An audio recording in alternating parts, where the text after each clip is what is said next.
Across billions of years, life has been whispering one long, evolving story about how creatures care for the next generation. From ancient oceans where offspring were left to drifting luck, to mammals whose young grow under the warmth of lifelong bonds, parenting has taken shapes as varied as life itself. Hello there, and welcome to the Late Night Scientist channel. In this slow, cinematic journey, we'll wander through deep time to discover how care began, how it changed, and how it shaped the animals we know today. Settle in, breathe deeply, and let the quiet evolution of parenting carry you into the past. We begin in a world without families, nurseries, or care, only chemistry learning to persist. Life reproduces by division, not devotion. Offspring are not protected, only produced. Survival depends entirely on numbers and luck.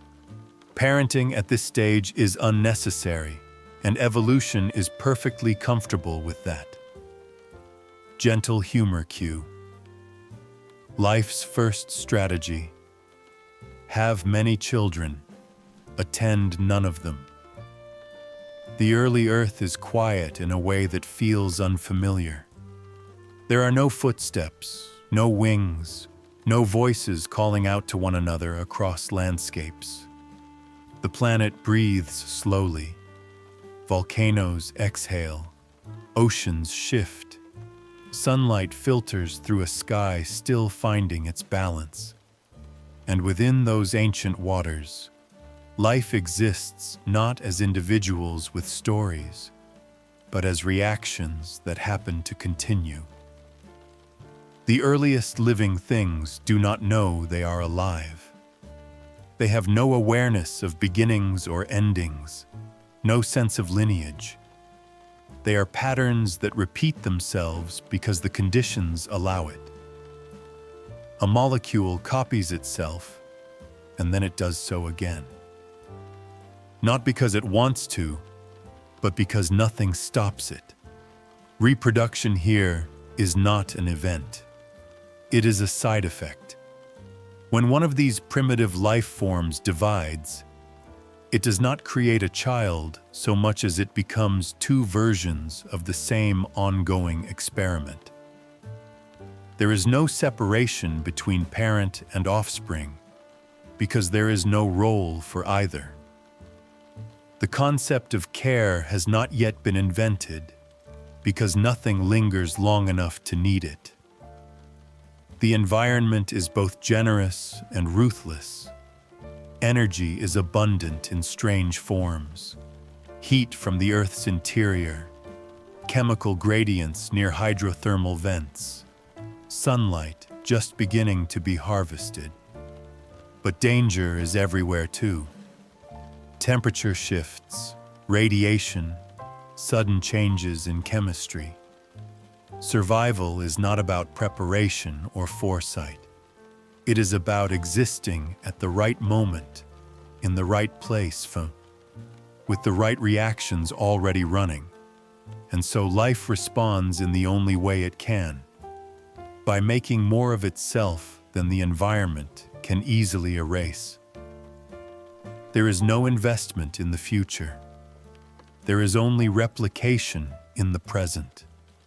If one copy fails, another might succeed. If many fail, a few may endure. This is not pessimism, it is efficiency. When the cost of creating offspring is low, there is no evolutionary pressure to protect them. It is easier to scatter life widely than to defend it carefully. In this world, loss is invisible. There is no grieving when a lineage ends, because lineages are indistinguishable from one another. The planet does not notice when a million cellular experiments dissolve back into chemistry. It only notices when one persists. Over immense spans of time, this approach works astonishingly well. Life spreads across oceans, infiltrates sediments, clings to surfaces where energy flows steadily. The simplicity of reproduction allows for speed, and speed allows for resilience. There is comfort, in a way, in how little is required. No one stays behind to watch over the next generation. No one waits. The idea of after barely exists. Yet even in this stark simplicity, the seeds of future complexity are quietly forming, not as intentions, but as consequences. Every replication introduces tiny variations. Most mean nothing. Some are harmful. A few, by chance alone, make the process slightly more stable, slightly more tolerant of change. Still, none of these changes demand care. The world remains one where success is measured not by how long any individual lasts, but by how relentlessly the pattern continues. From a modern perspective, this can feel cold, but there is something elegant here. Life is not yet burdened by attachment. It does not pause. It does not hesitate. It simply flows forward, unencumbered by responsibility. If parenting were to appear at this stage, it would offer no advantage. There is nothing to teach, nothing to guard, nothing that improves survival through attention. Evolution, always practical, does not invent solutions to problems that do not yet exist. And so, for hundreds of millions of years, the Earth remains a planet of endless beginnings with no one to witness them. Each new life arrives alone, unannounced, and unmissed. Parenting will one day become one of evolution's most complex and emotionally rich strategies. But here, at the very beginning, the story is simpler. Life survives not by caring, but by continuing. And for now, that is more than enough. As bodies become more complex, reproduction becomes more expensive. Eggs are larger, fewer, and more vulnerable. The first faint glimmer of parenting appears, not as love, but as proximity. Staying nearby, lingering just long enough to improve odds, becomes evolution's first experiment in care. Time moves forward, and life begins to slow down, not in pace but in strategy. The simple act of dividing into two is no longer the universal solution. Some organisms are now built from many cooperating cells, each with a specific role. These bodies take time to grow and energy to maintain. They are not easily replaced. With this new complexity comes a quiet realization, written not in thought, but in consequence. Reproduction now carries a cost. Instead of splitting cleanly, these organisms begin producing specialized reproductive cells. Eggs, in particular, grow larger. They carry stored energy, instructions, and structure. Tiny packages prepared for a long journey toward becoming something substantial. But all this preparation comes at a price. Fewer eggs can be made. Each one matters more. And what matters more becomes vulnerable. A single egg drifting away represents not just a possibility, but an investment. When one is lost, it is not easily replaced by another identical attempt moments later. Evolution does not respond with anxiety. but it does respond with adjustment. This is where something new begins to form. Not care as we know it, not affection or attachment, but awareness through consequence. Lineages that accidentally remain near their reproductive cells see slightly better outcomes. Eggs that happen to stay close to the body experience more stable conditions. They are less likely to be swept away, damaged, or destroyed. Nothing changes deliberately. But slowly, staying close stops being accidental. The parent body does not yet guard. It does not chase threats or provide nourishment. It simply exists nearby, its presence shaping the immediate environment. Currents are disrupted. Chemical conditions stabilize. The egg remains where it was placed, and that is enough. This kind of care is subtle, almost invisible. It does not look like behavior. It looks like patience, a delay, a refusal to leave immediately after reproduction. In evolutionary terms, this is a radical idea. Doing nothing, briefly, has value. In a world governed by chance, proximity becomes a quiet advantage. There is no recognition of offspring here. The parent does not know which egg is theirs, or even that it is theirs at all. There is no distinction between self and future self. But the environment around the egg becomes slightly less hostile, simply because a large, living structure remains close by. This is the earliest shape of concern, not emotional, not intentional, but effective. The planet itself is changing during this time. Oxygen levels fluctuate. Ecosystems grow more layered. Competition increases, not through aggression, but through presence.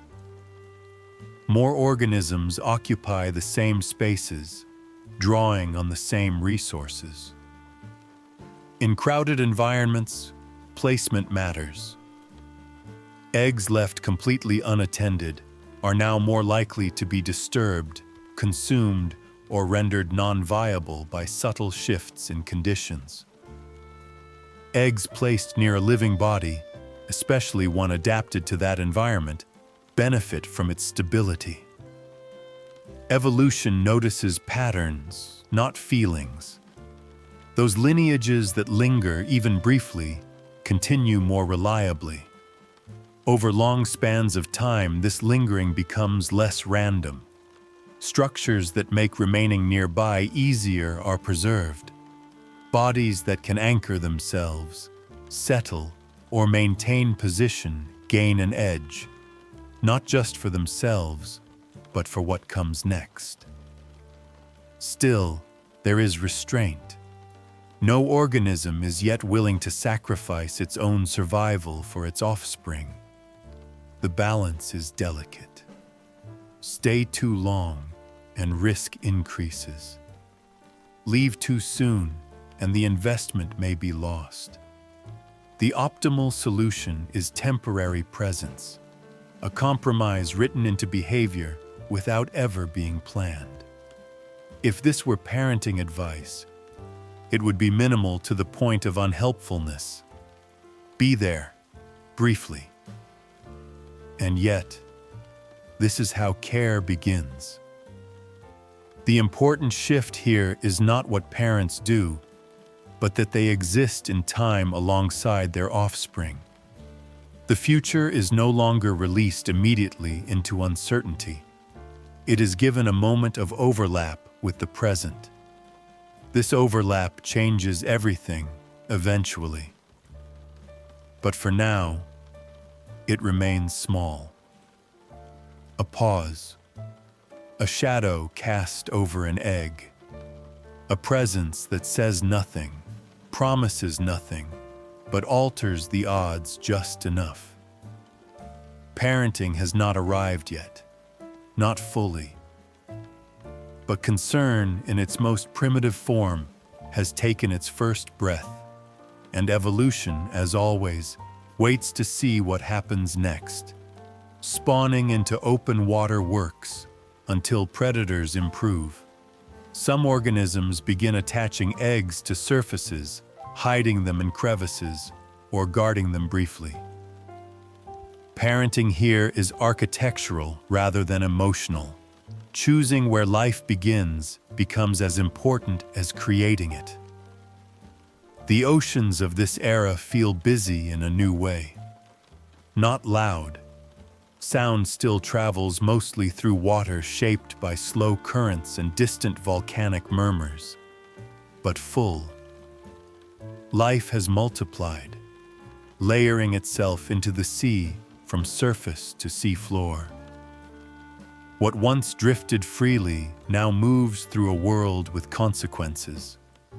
For millions of years, releasing eggs into open water was a brilliantly effective strategy.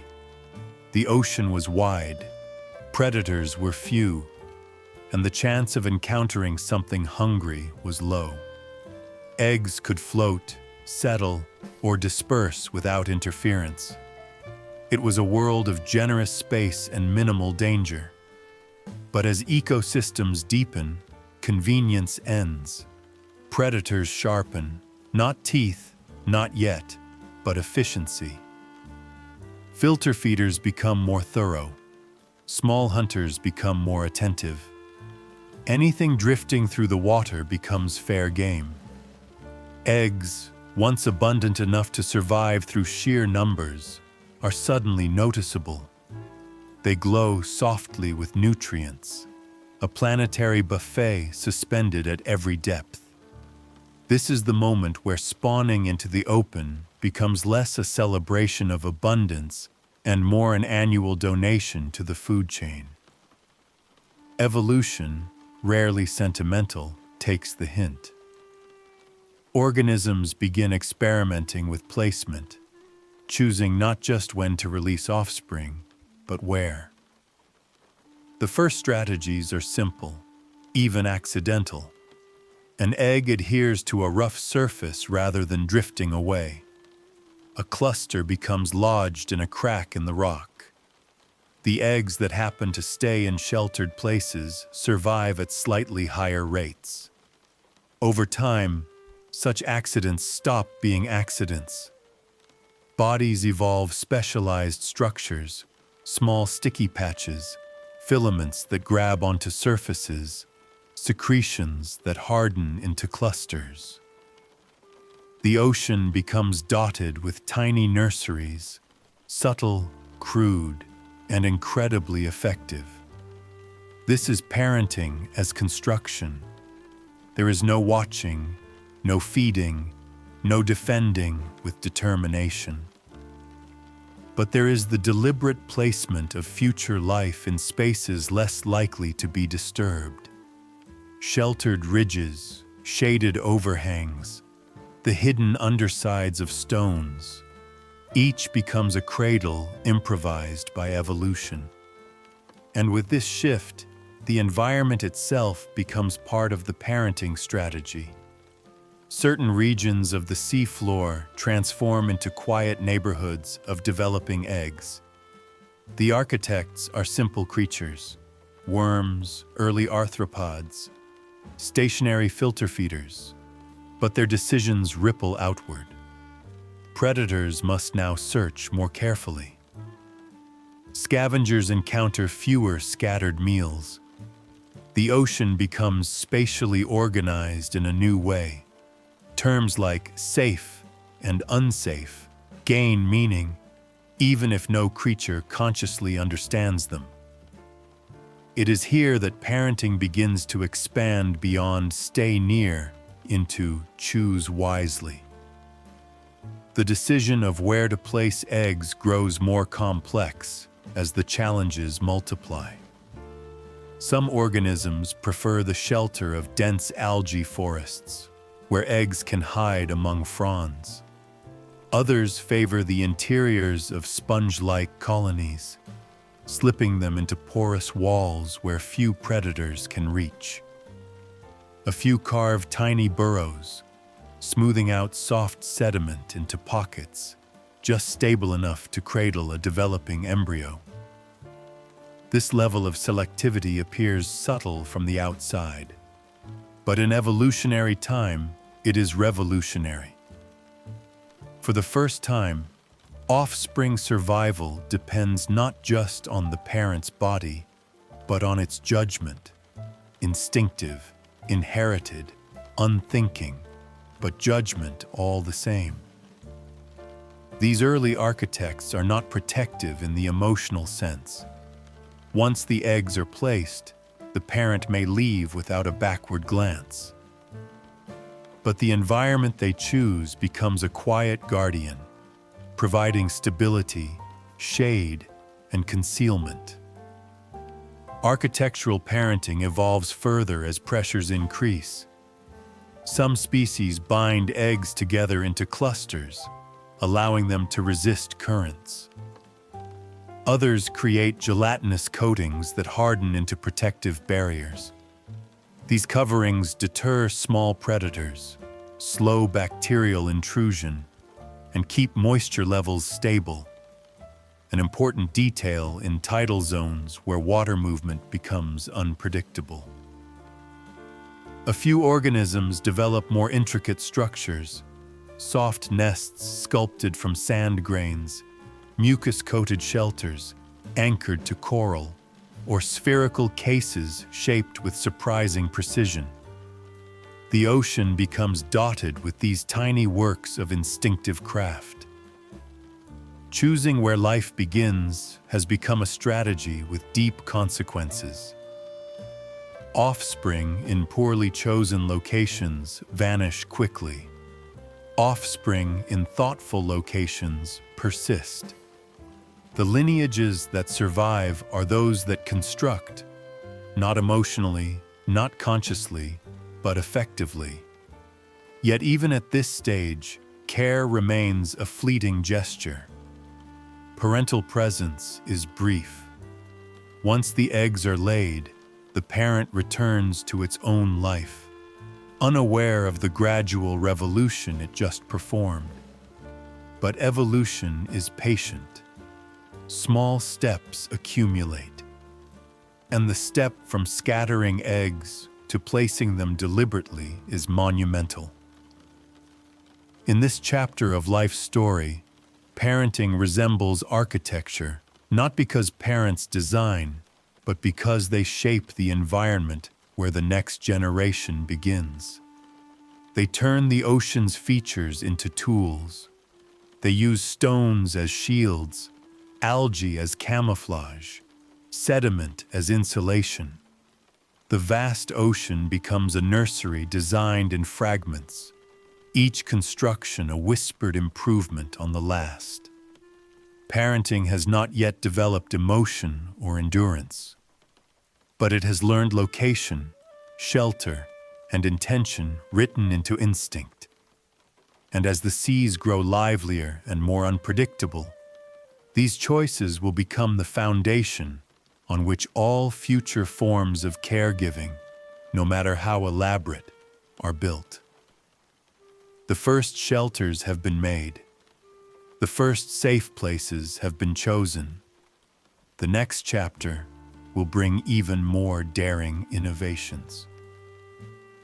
Eggs move from the environment onto bodies. Some animals carry them on backs, under shells, or within folds of tissue. The parent becomes both shelter and transport. It's inconvenient, risky, and exhausting, but survival rates quietly improve, and evolution takes notes. Soft humor cue. Evolution realizes pockets are useful, biological ones included. The oceans of this era shimmer with new possibilities, and among them emerges a surprisingly practical idea.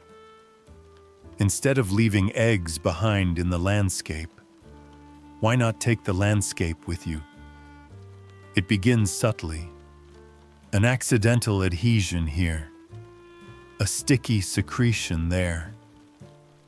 But the results reshape the relationship between parent and offspring in ways that ripple far into the future. Carrying eggs is not an emotional act. No creature here feels an urge to cradle the next generation. Instead, it is an evolutionary experiment driven by sheer logistical advantage.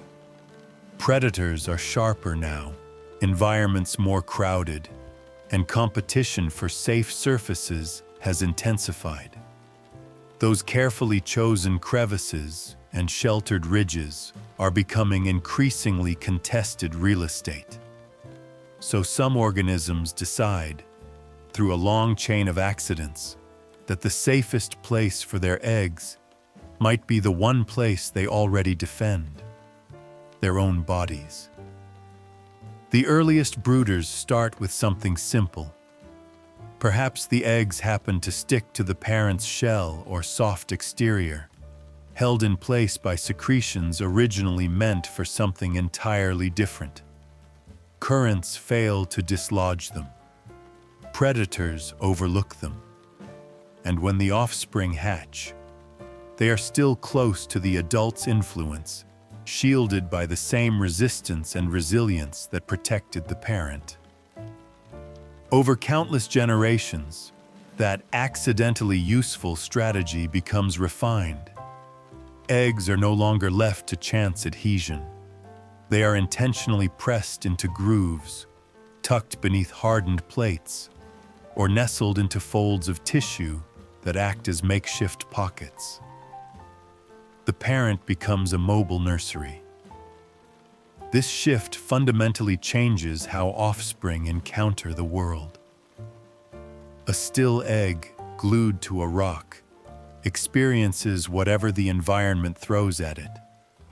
An egg carried on the parent's back experiences an entirely different kind of life, one shaped by movement.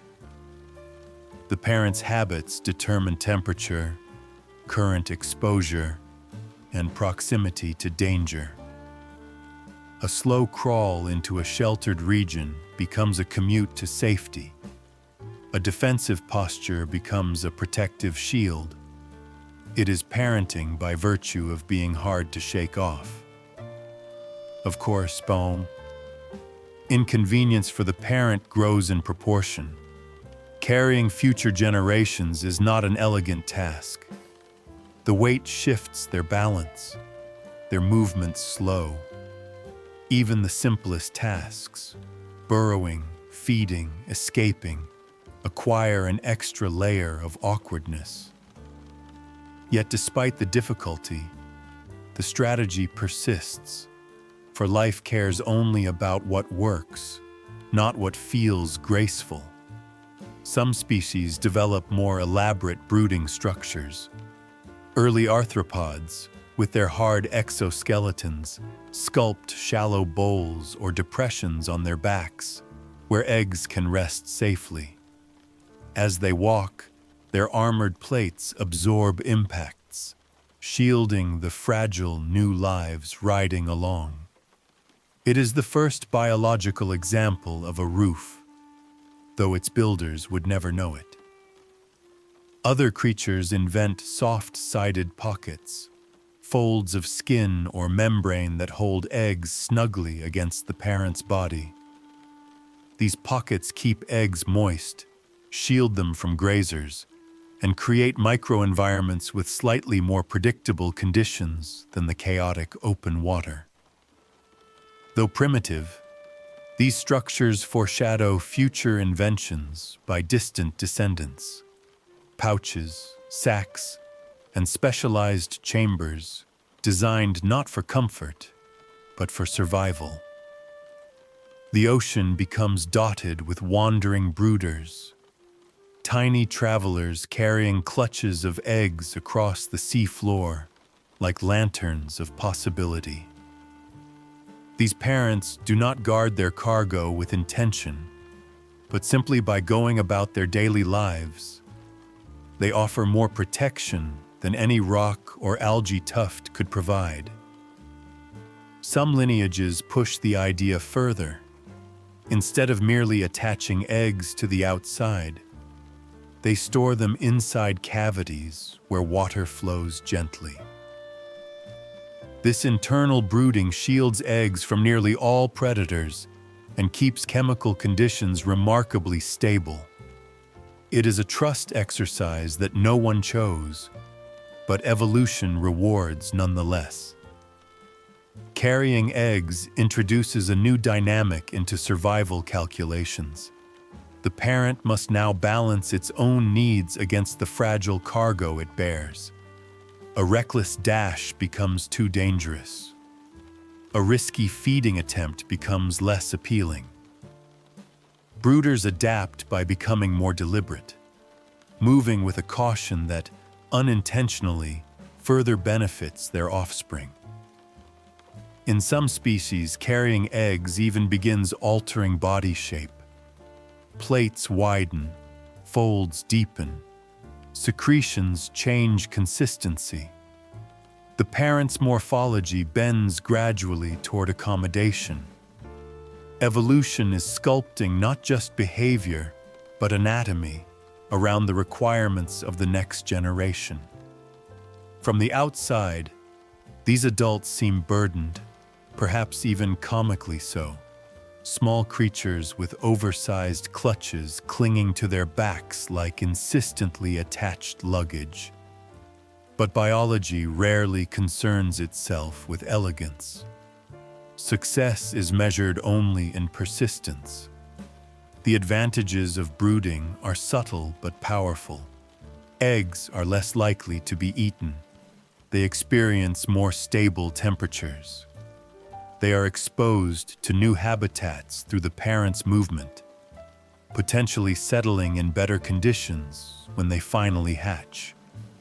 And quietly, this increase in survival shifts the evolutionary landscape.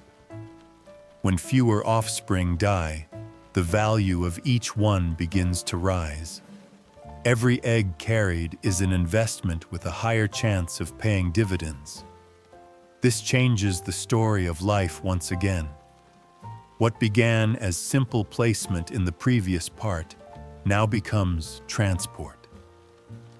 The parent is no longer a builder of nurseries. It is the nursery. The boundary between adult and offspring remains firm, yet the connection grows closer in time and space. Parenting is still not emotional. There is no awareness of duty or care, but the behavior has advanced. The next generation is no longer left to the mercy of the environment. It travels protected, sheltered by the sheer presence of the creature that created it. Carrying the future is inconvenient, risky, and exhausting. And evolution, watching the improved survival rates, decides.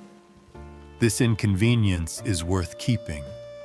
Some fish guard nests fiercely, fan eggs with oxygen-rich water, or chase away intruders, then disappear once hatching is done. Parenting becomes intense but brief. Care exists, but attachment does not. The goal is not bonding, it's timing. By the time early fish and the first aquatic vertebrates enter the evolutionary story, the ocean has grown into an arena of shifting loyalties and escalating pressures. Predators have multiplied, prey have diversified, and the sea is no longer a gentle cradle but a bustling, unpredictable drama. In this new world, eggs left on their own, even those tucked into crevices or carried across the sea floor, face new forms of danger. Something more active is required. And so, in scattered corners of ancient rivers and shallow seas, an innovation appears. Parents begin to guard their eggs. not casually, not incidentally, but with a sudden intensity that evolution seems almost surprised to see emerging. For the first time, a parent's presence carries weight, not because it shelters, but because it intervenes. This is where parenting becomes behavior. Early fish do not love their offspring. They do not feel a sense of legacy or responsibility, but their bodies, through instinct shaped over countless generations, begin to perform actions that directly improve the odds of survival for the next generation. And they do so with startling precision. The earliest nest guardians choose locations with an almost architectural mindset. They clear patches of sediment, sweep away silt, and create depressions where eggs can rest safely. Some excavate shallow bowls in the sand, smoothing their edges with purposeful motions. When the eggs are laid, the parent lingers, hovering with the steady attentiveness of a caretaker who does not know it is one. Movement becomes a tool of care. A gentle wave of the fins sends oxygen-rich water across the eggs, helping them breathe. These fanning motions must be timed carefully. Too slow, and the eggs suffocate. Too fast, and the delicate spheres might detach or tumble. The parent adjusts instinctively, creating a microcurrent tuned to the needs of the unborn. It is a form of maintenance, one that requires more effort than any previous form of care in the history of life. But the most striking innovation arrives with defense. Where earlier animals relied on hiding or carrying offspring, early fish add a new dimension: active protection. They chase away opportunistic predators, startle intruders, and position their bodies to block direct attacks. These acts can be surprisingly bold.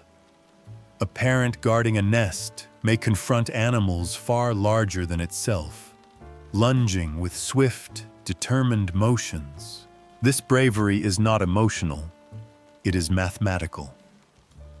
The instinct to protect activates only during the precise window when eggs are developing.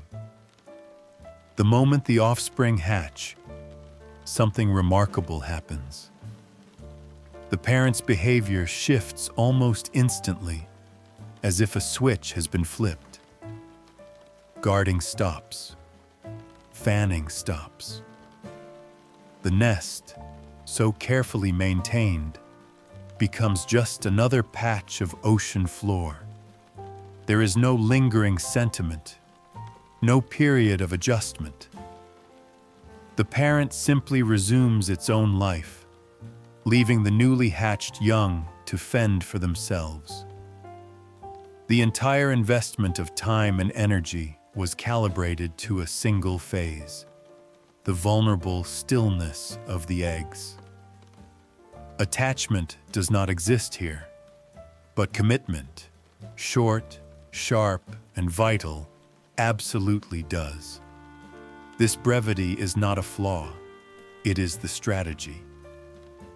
Extended care would slow the parent too much, pull it into conflicts too dangerous, or reduce the number of future offspring it can produce. The best balance evolution finds is a burst of focused effort followed by complete release. It is parenting as a limited time offer. Some species refine this pattern even further. A few early fish develop territorial instincts that activate only during breeding seasons. Their territories are not general homes, but seasonal nurseries, areas cleared of debris, defended vigorously, then abandoned once the eggs hatch. Others employ deceptive tactics, such as nesting near stinging or foul-tasting plants and animals, to discourage predators from approaching. Some go farther still. Males and females divide tasks, alternating between guarding, fanning, and feeding themselves.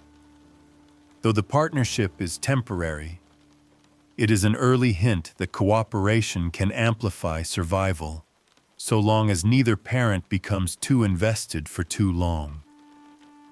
There are even species that produce elaborate courtship rituals which double as inspection events.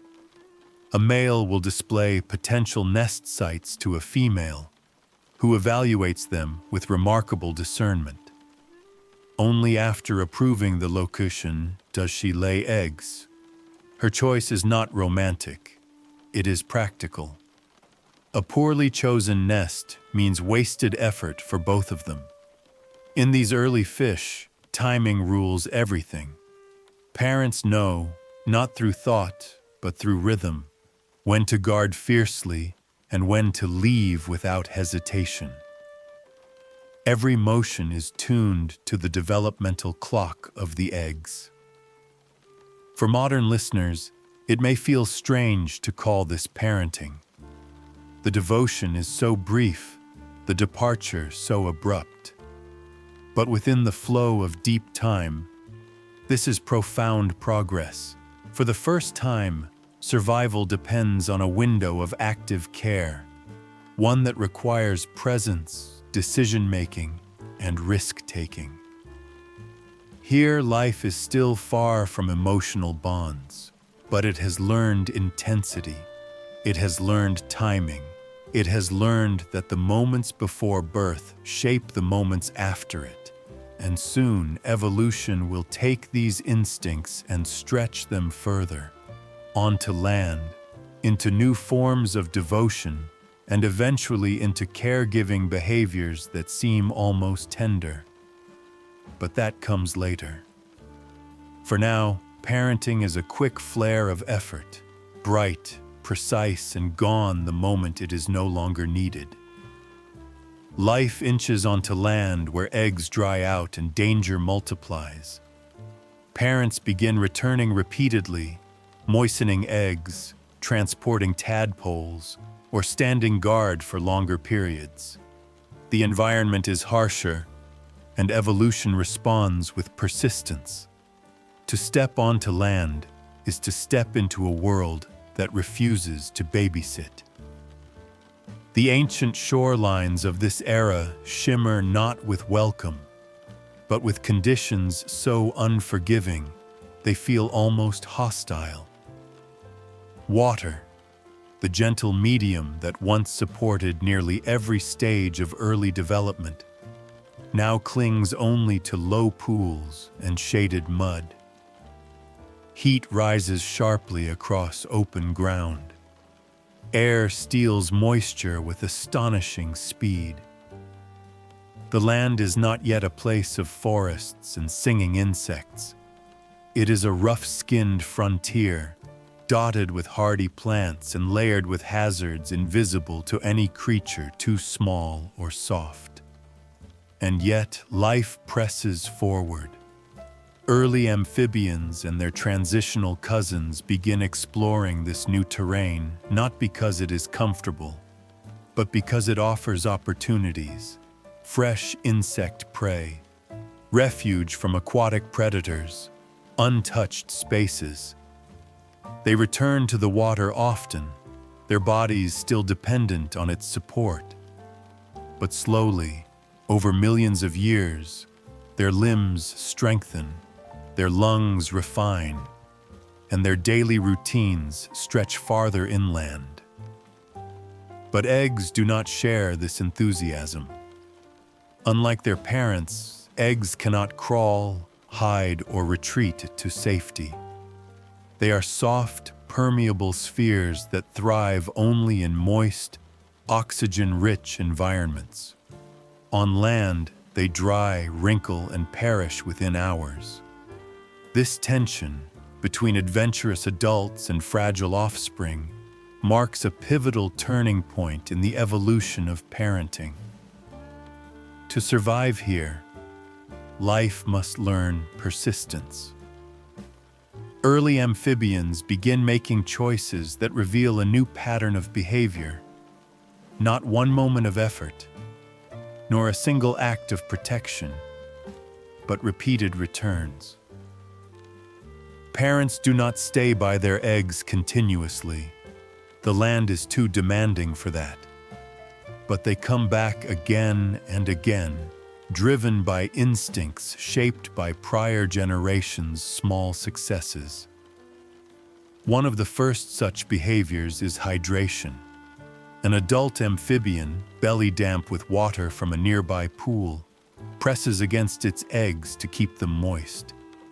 It does not understand why this works. Instinct has no manual. But the moisture creates a temporary barrier against the merciless air. When the parent leaves, the eggs begin to dry again, prompting another return visit. The cycle repeats, sometimes dozens of times a day. This is parenting by recurrence. Other species refine a different strategy. They deposit their eggs in locations where humidity lingers, beneath leaf litter, inside rotting logs, in narrow pockets carved by their own bodies. Still, the parent often returns to check the eggs, pressing gently against them, rolling them slightly to distribute moisture or oxygen. For the first time, the concept of a brood site begins to emerge, places chosen not only for their present safety, but for their potential to remain safe over time. Predators on land operate under different rules. Insects, early reptiles, and opportunistic scavengers prowl the edges of pools, waiting for unprotected meals. The amphibian parents, noticing these intrusions, linger longer and return more frequently. Their presence alone deters many small threats. A sudden movement, a puff of air from their lungs, a shift of the head. These may be enough to startle would-be egg-eaters.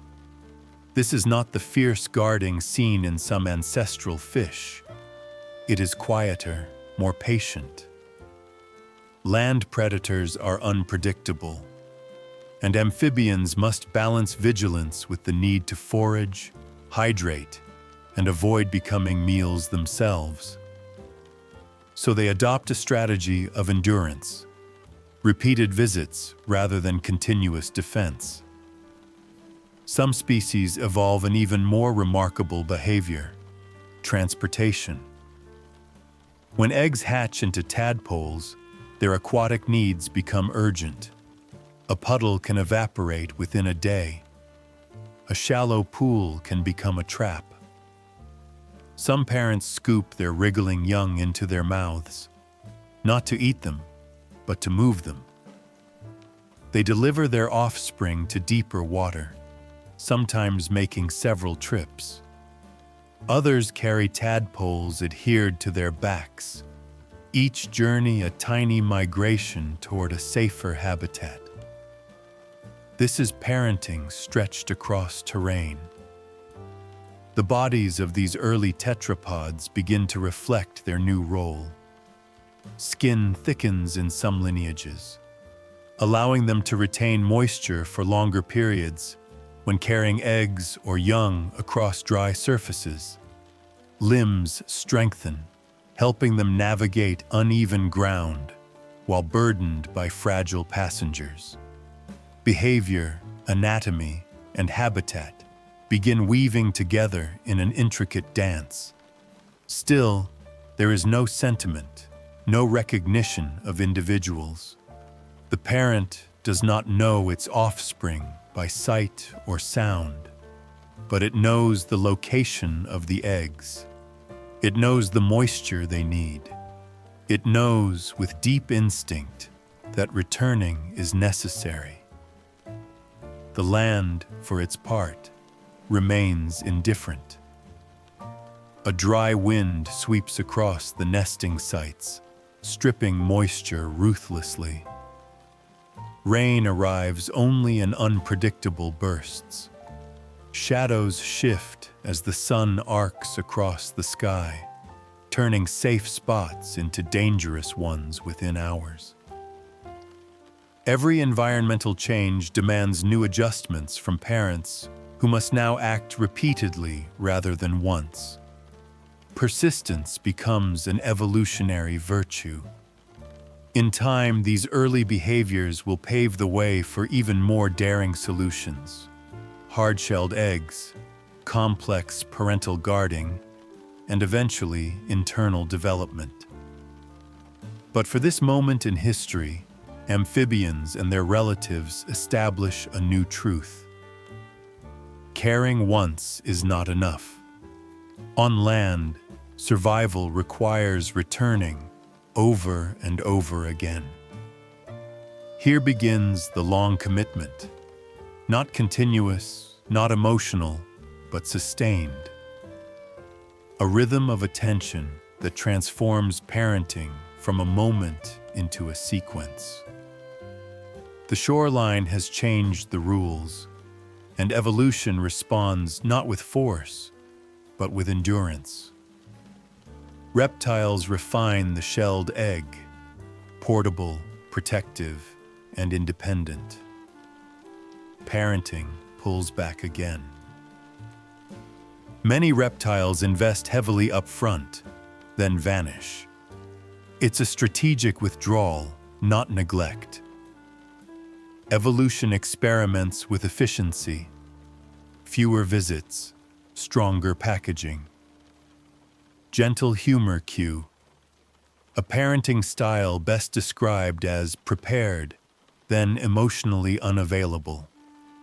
When reptiles rise onto the evolutionary stage, the world has changed yet again. Land is no longer a treacherous frontier visited cautiously by amphibians. It has become a sprawling continent of opportunity.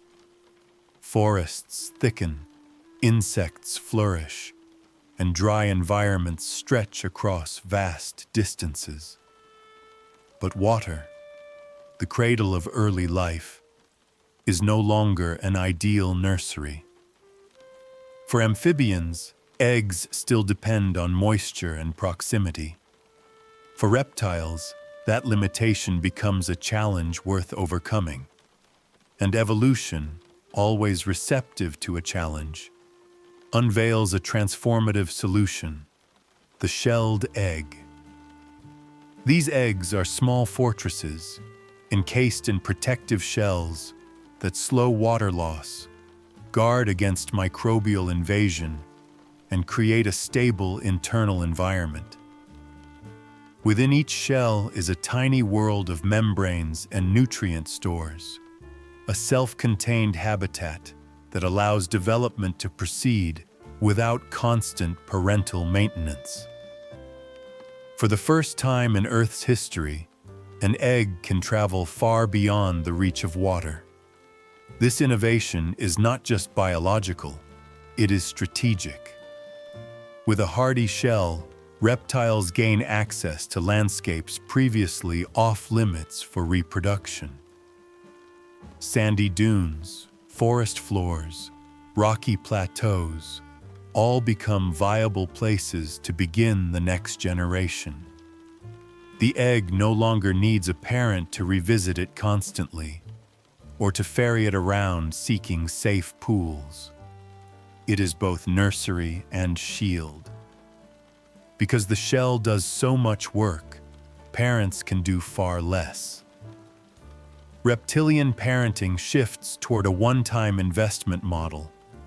Find a suitable site, deposit the eggs, maybe cover them with sand or leaves, and then leave. There is no return schedule, no continuous hydration, no need for a watchful presence. The shell and embryo take care of themselves, fueled by the provisions packed inside during the egg's creation. It is an approach that emphasizes preparation over participation. The key to this system is location. Early reptiles must learn to read the land with remarkable sensitivity, not through thought, but through instinct. Temperature gradients matter deeply. Too cold and the embryo slows. Too warm and it perishes. Moisture is secondary but still relevant. Too much yields mold. Too little, desiccation. The parent must judge these factors with enough accuracy for the eggs to survive on their own for weeks or months. This leads to a new kind of parental behavior: environmental assessment. Some reptiles choose sun-warmed slopes, where heat penetrates the soil to incubate the eggs. Others bury their clutches beneath decaying vegetation, using the heat released by decomposition as a natural incubator. Still others favor shaded areas where temperature stability is more reliable. Each species develops a signature strategy, passed down not through teaching, but through the inherited whispers of instinct. Once the eggs are placed, however, the parent's involvement ends. Reptilian withdrawal is not cruelty, it is calculation. Staying would create unnecessary danger. A guarding parent draws predators. A lingering adult may accidentally crush its own clutch. And importantly, every moment spent doing egg-related tasks is a moment not spent foraging, growing, or preparing for the next reproductive event. So reptiles choose distance, a calm, confident, strategic distance. They are the embodiment of evolutionary time management. There are exceptions, of course. Rare species that guard nests or linger briefly, but these are outliers. The broader pattern is minimalism. And surprisingly, this minimalism works incredibly well. The mortal risks faced by amphibian eggs, desiccation, predation, destabilization, are sharply reduced by the shell's physical resilience. The young hatch fully equipped with lungs, limbs, and scales, ready to disperse immediately. Independence begins at birth. This marks a profound shift in the relationship between parent and offspring. The flow of time between generations becomes more streamlined. There is no extended overlap, no shared period of development or transition. The parent and young may never cross paths again after the moment of laying.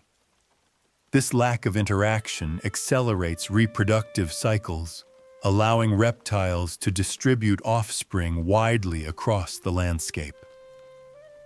Reptilian strategy is not about nurturing individuals. It is about securing the trajectory of the lineage. And yet, within this efficiency, there is nuance. Even without attachment, reptiles display remarkable investments at the front end. Shell composition evolves with remarkable precision. Egg shapes vary based on habitat needs. Some species lay soft, leathery eggs ideal for humid environments. Others form calcified shells suited to arid regions. These adaptations require substantial energy during egg formation, meaning each egg is a concentrated package of resources. This front-loaded investment encourages another trend: producing fewer eggs but designing them better. Reptiles don't abandon their young. They prepare them so thoroughly that staying would be redundant. This withdrawal, sometimes abrupt, sometimes almost comically aloof, marks a distinctive phase in the evolution of parenting. Care has shifted from behavior to engineering. The act of parenting becomes embedded in the egg itself rather than in the actions that follow. And though it may look cold, it is undeniably effective. Reptiles expand across continents, thriving in deserts, forests, and plains. Their independence allows them to explore ecosystems inaccessible to amphibians tied to water-dependent reproduction. But this efficient detachment also sets the stage for future divergence. Some distant descendants will reintroduce longer commitments. Others will abandon parental behavior even further. The reptilian model becomes a branching point, a spectrum from which countless strategies arise. For now, reptiles stand at the crossroads of preparation and distance. Their parenting style summarized perfectly: prepare exquisitely, withdraw completely, and trust the eggs to do the rest. Feathers arrive, initially for insulation, then parenting benefits follow. Incubation allows eggs to develop faster and more reliably. Staying put matters. Parenting becomes warmer, literally and figuratively, as bodies turn into living climate control systems. Feathers do not begin their story with flight. They enter the evolutionary stage as modest filaments, simple strands sprouting from skin, offering no glamour and certainly no aerodynamic mastery. Their first purpose is humble: to keep heat close. In a world where temperatures fluctuate sharply and nights chill quickly, such insulation grants a creature the luxury of stability. Warmth becomes a tool of survival, but warmth, as it turns out, is also a tool of parenting. As ancient feathered dinosaurs wander their environments, dense forests, volcanic plains, immense flood-fed valleys, their eggs remain vulnerable. Reptilian eggs, tough as they are, still depend on ambient warmth from sunlit slopes or decaying vegetation. But ambient heat is unreliable. Clouds pass. Storms cool the air. Shade creeps across nests, and with these fluctuations, embryo development slows or falters. Feathers change this equation by turning the parent into a dependable source of temperature, one that can be delivered directly to the nest. This is the moment when incubation enters the evolutionary story. At first, it is subtle.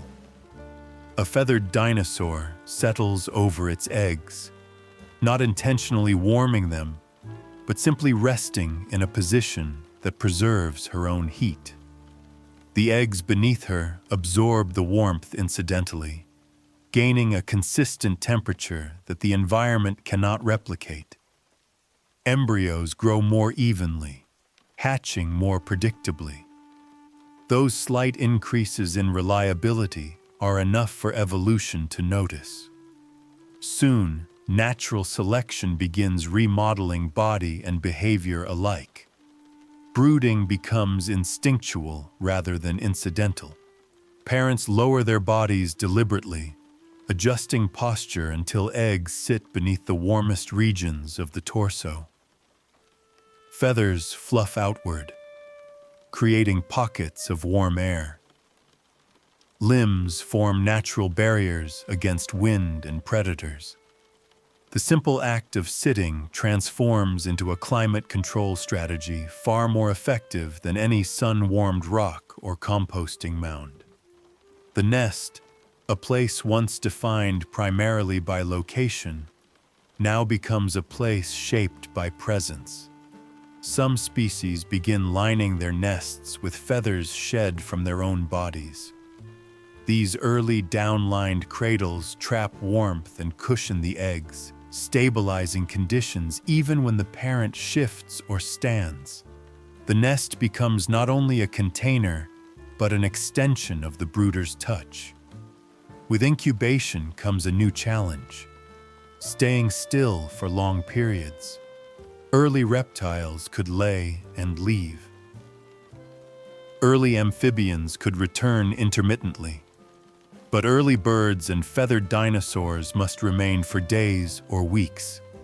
They cannot patrol widely or travel far. Each movement is calculated around the needs of the eggs beneath them. Parenting becomes a practice of patience, one that requires not bursts of intensity, but sustained presence. This presence invites predators, of course. A stationary animal is an appealing target.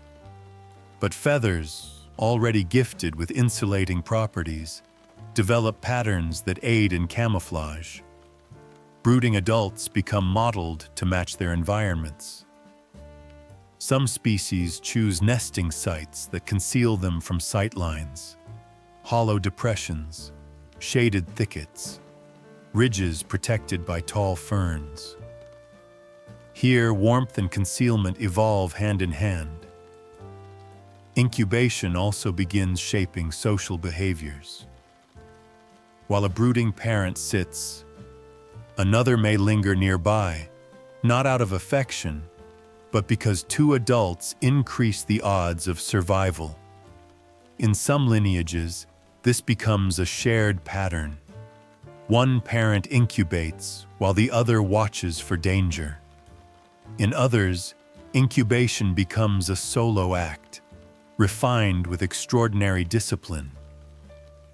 Feathers expand their role further. They regulate humidity around the eggs. They shield delicate shells from direct sunlight or surprise rainfall. They form a physical barrier against insects, and most importantly, they allow the parent to warm the eggs to a temperature higher than the surrounding air, accelerating development. This acceleration is not trivial. It reshapes the timeline of life. Faster development means shorter windows of vulnerability. Shorter windows of vulnerability mean fewer lost clutches. Offspring hatch more consistently, more synchronously, and often more developed. The patterns of population growth, survival, and dispersal shift accordingly. Warmth becomes a reproductive advantage as significant as armor, venom, or speed. Some species develop brood patches, areas of the skin beneath feathers where blood flow increases and heat radiates more efficiently. These patches press directly against the eggs, creating the most intimate form of climate control life has ever produced. The parent's own body becomes a carefully maintained nursery, responsive and adaptive. This is parenting not as momentary effort, but as sustained stewardship. Yet, there is still no emotional overlay, no recognition of individual eggs or future hatchlings. The parent does not brood because it cares. It broods because instinct demands it, and because success rewards it. Warmth, though it feels like comfort to us, is simply a biological tool. But the consequences go beyond biology. By demanding longer periods of stillness, incubation introduces the first extended overlap between parent and unhatched offspring.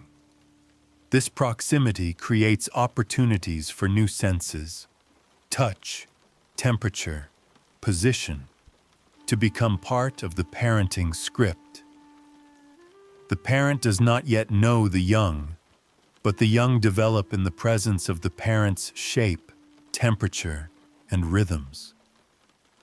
The environmental relationship that once defined reptilian reproduction, sun, soil, shelter, begins shifting toward a relationship defined by the parent's own body. Warmth changes not only how eggs develop, but where parenting occurs, how long it lasts, and how deeply it reshapes anatomy and instinct. It is a turning point written in feathers, one that carries life not only into the air someday, but into a new era of intimate, persistent care. Warmth, once a way of surviving the night, has become a way of guiding the next generation toward the dawn. Bird chicks hatch underdeveloped, naked, and loudly demanding. Parents now return repeatedly with food. Parenting shifts from guarding to provisioning. This is a turning point. Care is no longer passive. It's responsive, exhausting, and surprisingly loud. By the time early birds begin to diversify across ancient landscapes, evolution has already spent millions of years perfecting the art of warmth, shelter, and placement. But those strategies, all valuable, all hard-won, are suddenly not enough. A new kind of offspring emerges. Small, blind, featherless creatures whose only reliable skill is making noise at astonishing volume. They hatch not ready to run or hide, but in a state of almost total vulnerability. Their bodies are soft, their movements uncoordinated, and their needs immediate. And in this unprecedented moment, evolution takes a daring step. It makes parents responsible not only for protecting their young, but for feeding them. This shift alters the very structure of avian life. The first helpless chicks appear long before modern birds populate skies in flocks. These early young are born into nests high in ferns, tucked into crevices, or perched on branches that sway with every breeze. Their parents, having already invested heavily in incubation, now face an even more demanding task: return again and again with food. Unlike egg guarding or brooding, which require stillness, provisioning demands motion. Parents must venture outward into forests, wetlands, or riverbanks, search for food, gather it, and then navigate their way back to a hidden nest without leading predators to it. This is not a single act, but a continuous cycle, repeated dozens, sometimes hundreds, of times a day. Feeding becomes a rhythm that reshapes parental lives. Early birds evolve strong sight fidelity, memorizing the exact location of their nest, even in dense, confusing terrain. They learn to navigate the world with precision, flying or climbing in arcs that avoid predictable paths. This prevents predators from identifying nest sites through repeated observation. It is, in a sense, stealth parenting. The foods they gather vary widely depending on species. Insects plucked from tree bark, fruit snatched from low branches, small amphibians wrestled from shallow water, or regurgitated plant matter softened for delicate beaks. Whatever the form, the act of feeding requires coordination and timing. Chicks must open their mouths at the right moment. Parents must deliver the food with accuracy. A misstep can mean injury or missing a feeding window that the chick cannot afford to miss. This responsiveness marks a profound turning point. For the first time in evolutionary history, parents must adjust their behavior based on the demands of their young. Chicks vocalize from hunger. Parents respond. Chicks fall silent when full. Parents pause. Evolution begins weaving communication into the parent-offspring relationship. A primitive conversation measured in chirps and movements. Helpless young, known as altricial chicks, force parents to stay at the nest for weeks. This extended period of dependency stretches the timeline of parental commitment far beyond anything reptiles or amphibians have attempted. Instead of a brief incubation period followed by independence, the young require an ongoing stream of calories. This constant provisioning pressures parents to develop new skills. For many species, hunting precision increases. For others, foraging routes expand. Birds that can gather food efficiently enjoy higher reproductive success. Over time, this selects for traits that improve agility, speed, memory, and problem-solving. Traits that will later define birds in stunning ways. The nest itself becomes a stage for repeated returns and careful landings. Some species choose open nests with wide rims for easier access. Others build narrow, cup-shaped structures that cradle chicks securely, while the parent balances delicately above. The architecture of nests evolves to accommodate movement as much as safety. Meanwhile, the chicks themselves contribute energetically to the dynamic. Their calls, though seemingly simple to us, are complex signals shaped by survival pressures. Each cry conveys urgency, each silence, brief respite. These sounds carry through forests and wetlands, alerting parents but also tempting predators. It is a delicate gamble, one that parents must manage by returning quickly enough to reduce crying, yet cautiously enough to avoid being seen. Feeding helpless young changes the social behavior of parents as well. In many species, both parents now participate in raising the brood. While not truly cooperative in the human sense, this division of labor is a quiet revolution. When two adults share the burden, more young survive, and those young grow faster. Even without emotional bonds, teamwork becomes an evolutionary advantage. In some lineages, this teamwork extends further. Adults take turns guarding the nest. One remains with the chicks to shield them from the elements and predators while the other searches for food. This exchange requires timing and pattern recognition, forming an early template for coordinated parental roles. Provisioning also reshapes the very bodies of birds. Beaks refine for precision feeding. Flight efficiency improves to support constant commuting. Metabolism shifts toward bursts of energy followed by brief recovery. Parenting becomes a physical commitment that influences anatomy as deeply as behavior. These changes lead to a remarkable outcome. Young birds grow rapidly, fueled by concentrated nutrition delivered directly by their parents.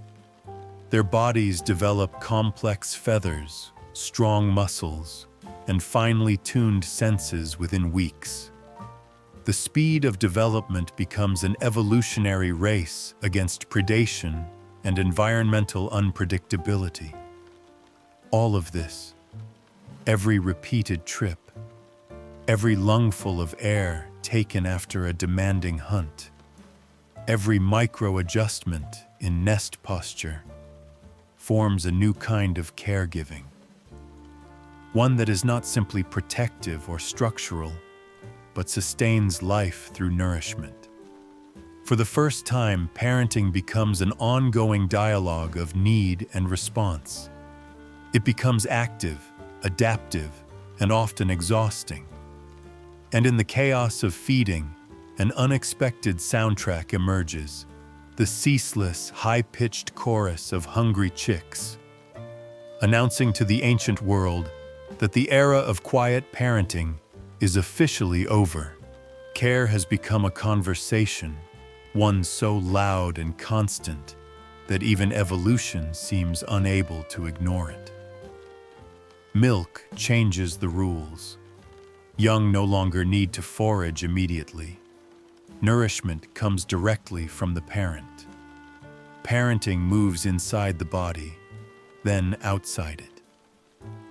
The bond lengthens, survival improves, sleep becomes rare.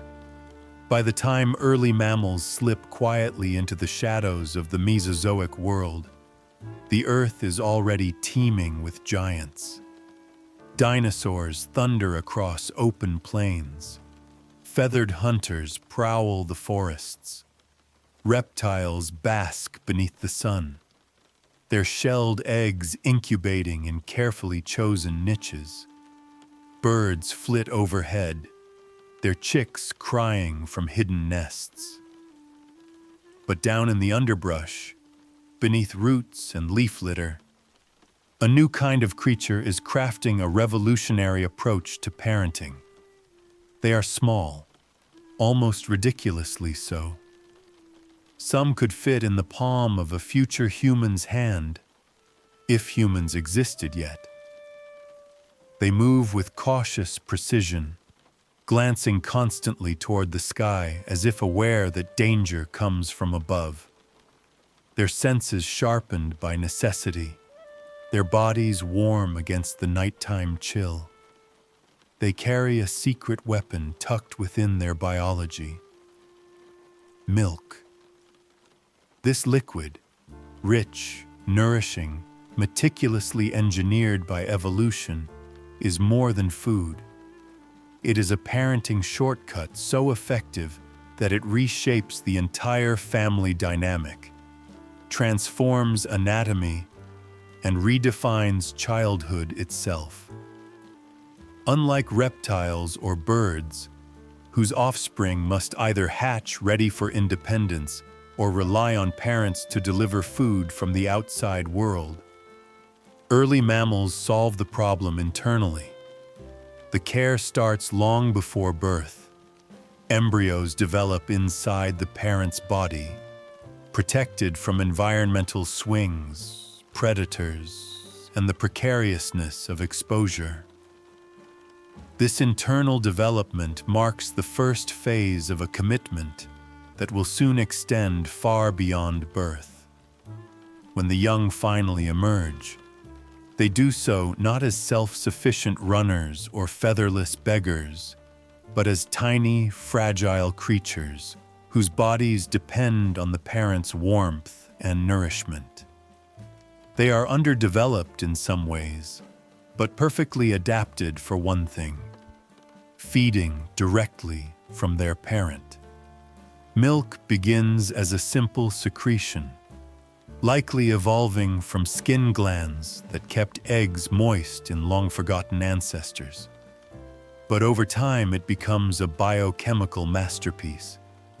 It carries fats for warmth, proteins for growth, sugars for energy, antibodies for protection, and subtle hormonal signals that tune development like a fine instrument.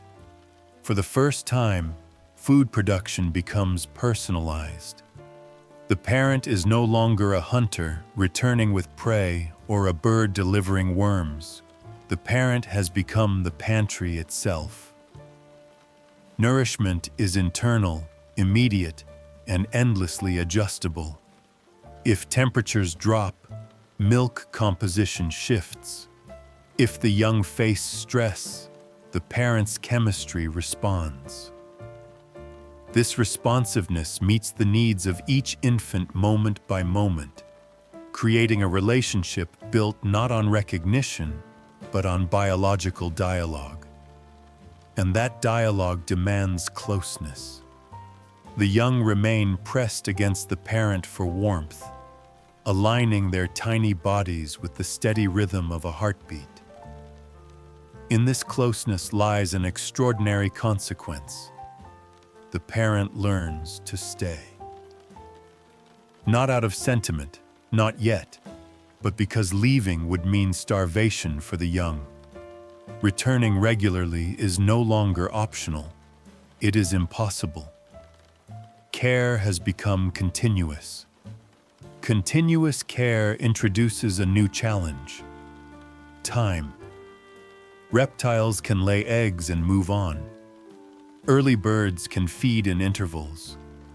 But mammals must remain near their offspring not for hours or days, but for weeks or months. This extended dependency rewires their daily lives. Foraging trips must be short. Burrows become safe havens carved into the landscape with strategic entrances. Pouches, crevices, or folds of skin hold young securely while the parent moves, allowing survival even when mobility is mandatory. This longer childhood transforms everything. The young now grow under the full protection of their parents' senses, sheltered by heightened hearing, keen smell, and cautious eyes.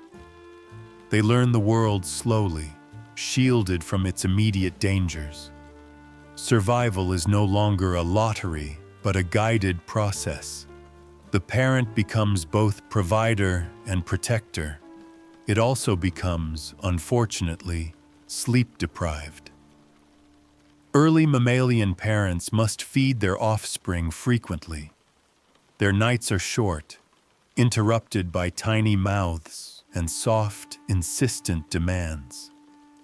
Their days are filled with foraging, nest maintenance, grooming, and brief attempts to rest, attempts often thwarted by the slightest movement from their young.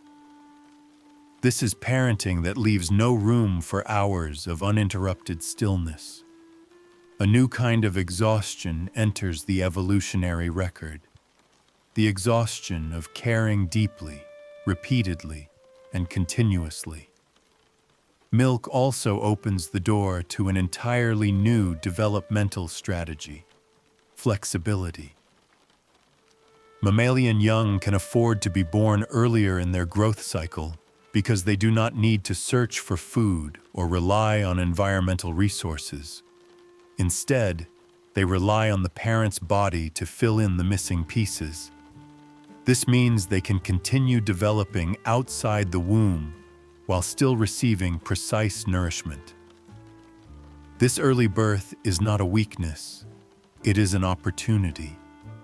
Outside the womb, the young learn the shape, scent, warmth, and rhythms of their parent.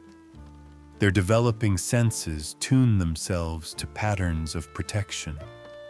This builds familiarity, and though not yet emotion, it creates the foundation for recognition. And slowly, subtly, recognition begins to matter. Mammalian parents come to know their young by scent, sound, or touch. The importance of individuality begins to rise. When offspring vary in development, the parent adjusts care, nursing more from one side, grooming more frequently, offering warmth to the weaker. This adaptability marks a shift toward a deeper, more complex form of parenting. Milk is the biochemical foundation. Closeness is the behavioral bridge. Recognition is the spark. Together, they create a new chapter in the story of life, one in which caring is no longer a brief gesture or seasonal instinct, but a prolonged partnership between generations. And as these early mammals curl in their burrows, nursing their young beneath layers of fur, the world above them still belongs to dinosaurs. But deep in the shadows, an idea has taken root. An idea about raising the next generation with patience, warmth, and relentless persistence. Milk has changed the rules, and soon it will change the world. Soft humor cue. Evolution invents milk and immediately regrets how often it's needed. If evolution could sigh, this is the moment it would. Because once milk appears, rich, warm, endlessly useful, it unleashes an entirely new era of biological dependency. For countless generations, eggs and young survived on timing, placement, or brief protection. Milk, however, introduces a concept nature had not fully anticipated: a child who wants food constantly. What begins as an elegant solution becomes a marathon of nutritional demands, turning early mammalian parenting into one of the most intensive commitments Earth has ever seen. This is not a short-term responsibility, nor a strategic withdrawal like in reptiles. It is a long-term arrangement that requires patience, endurance, and an energy budget that strains every instinct. At first, milk seems like the perfect innovation. Instead of sending offspring into the world underdeveloped or already fighting for food, mammals allow their young to grow safely against the parent's body, receiving perfectly balanced nourishment drop by drop.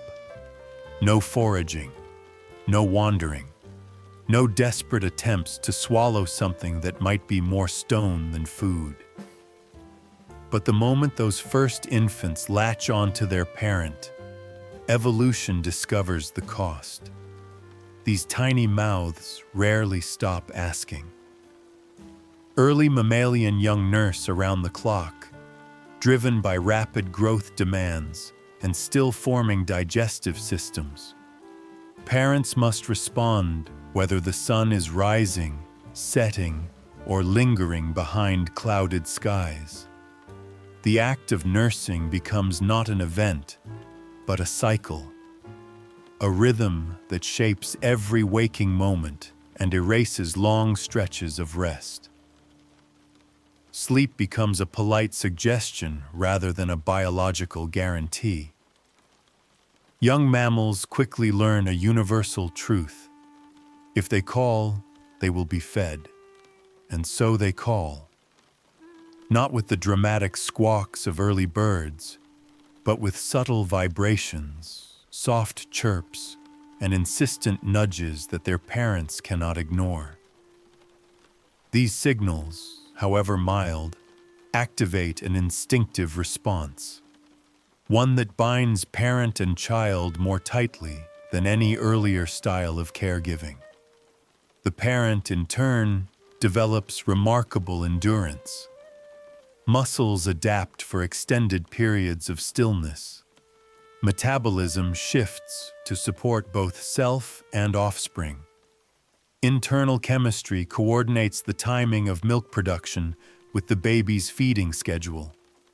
A complex dialogue emerges between body and infant, one conducted entirely through hormones, nudges, and the rhythm of breath. This level of responsiveness is something new in the animal kingdom. It requires the parent to stay physically close at all times. Forage too far, and the infant risks hunger. Sleep too deeply, and a missed feeding could slow growth. Wander too boldly, and the infant might lose the warmth required to survive.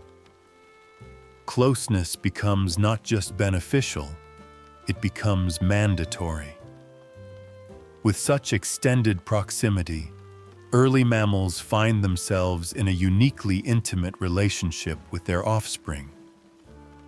The young recognize the parent's scent long before they can distinguish shapes. The parent becomes attuned to subtle signals, the twitch of whiskers, the tremble of a small limb, the way an infant shifts against its fur. From these cues, mammals begin to interpret meaning, something no reptile or early bird had ever needed to do. This interpretation is not emotional in the modern sense, but it is deeply responsive. Every adjustment of position, every protective curl of the body, every instinctive grooming motion reflects a new form of caregiving, one shaped not by environment or timing, but by constant mutual feedback. Yet the intensity of this care creates strain. Food scarcity becomes a direct threat to both parent and child. Sleep deprivation becomes a regular companion. Predators pose a greater risk because a parent cannot sprint or hide or climb as swiftly while nursing or carrying its infant. The world grows sharper, more dangerous, and more unpredictable, particularly for mammals battling hunger and exhaustion. And so evolution invests even more in mammalian sensory systems. Smell strengthens to detect danger from a distance. Hearing sharpens to identify predators rustling in the underbrush. Tactile sensitivity increases, allowing the parent to monitor its offspring with astonishing accuracy, even in low light or complete darkness. The mammalian brain begins to change as well. Regions involved in memory and decision-making grow in importance, because caring for young requires anticipating needs, recognizing patterns, and adapting behavior. For the first time, the future feels like something to prepare for rather than merely endure. Parenting, once a brief cameo in the life cycle, becomes a central chapter. Milk, unintentionally, becomes the spark that ignites long-term interaction. Because the young stay close for so long, they learn from their parents simply by existing nearby. They mirror movements, follow cautiously, absorb behaviors, creating a learning environment that does not require teaching, only time. This extended apprenticeship will later give rise to social groups, cooperative hunting, and intricate communication systems. But all of that lies ahead. For now, evolution grapples with the exhausting consequences of its milk-making invention. Parents answer repeated demands, scramble for food between feeding sessions, and rest in quick, snatched moments. And yet, despite the difficulty, this strategy proves so successful that mammals quietly begin spreading across as new ecological spaces. The cost is high, the commitment is long, and yes, evolution probably regrets the schedule. But milk, despite its demands, ushers in some of the most devoted, intricate, and transformative parenting the planet will ever know. With longer care comes recognition. Parents learn their young learn their parents. Voices, scents, and behaviors matter. Parenting now includes teaching, protection, and reassurance. Fear becomes something that can be soothed, not just endured. By the time mammals step more confidently into open daylight, no longer just nocturnal survivors hiding beneath the footsteps of giants, they bring with them something the world has never seen before. A deep, persistent familiarity between generations. Not instinct alone, not proximity alone, but recognition that shapes behavior in ways both subtle and profound. This recognition is not abstract. It is grounded in senses sharpened over millions of years of close living. A mother knows her young by the pattern of their scent, an intricate tapestry of chemical cues that identifies each infant with astonishing precision. She can tell one child from another the way a seasoned tracker reads footprints, and the young return the attention. They memorize the scent of their parent, their siblings, their nest or burrow. They know the particular warmth of the body that shields them, the rhythm of breaths that signal safety. Scents become the signatures of belonging. Voices follow. Early mammals develop calls with tonal shifts that communicate more than location. These calls convey alarm, comfort, impatience, invitation. They vary subtly between individuals, and as the young grow, they learn to distinguish who is calling, not just what the call means. Hearing, once used primarily to detect predators rustling in the dark, expands into a tool for social recognition. Even behaviors become recognizable. A parent's gait, the way it settles into rest, the particular speed at which it turns its head, these familiar movements allow young mammals to anticipate what will happen next. In a world full of uncertainty, predictability becomes a rare and precious resource. All of this sets the stage for a new kind of relationship, a bond formed over time, reinforced through repeated interactions, and strong enough to influence decisions. For the first time in evolutionary history, parenting includes reassurance. When danger stirs, a shadow passing overhead, a distant growl, the young seek the parent not only for physical protection, but for a sense of safety. They press close, trembling. The parent responds with touch, sound, or posture, calming the young's rising alarm. This soothing response is not a coincidence.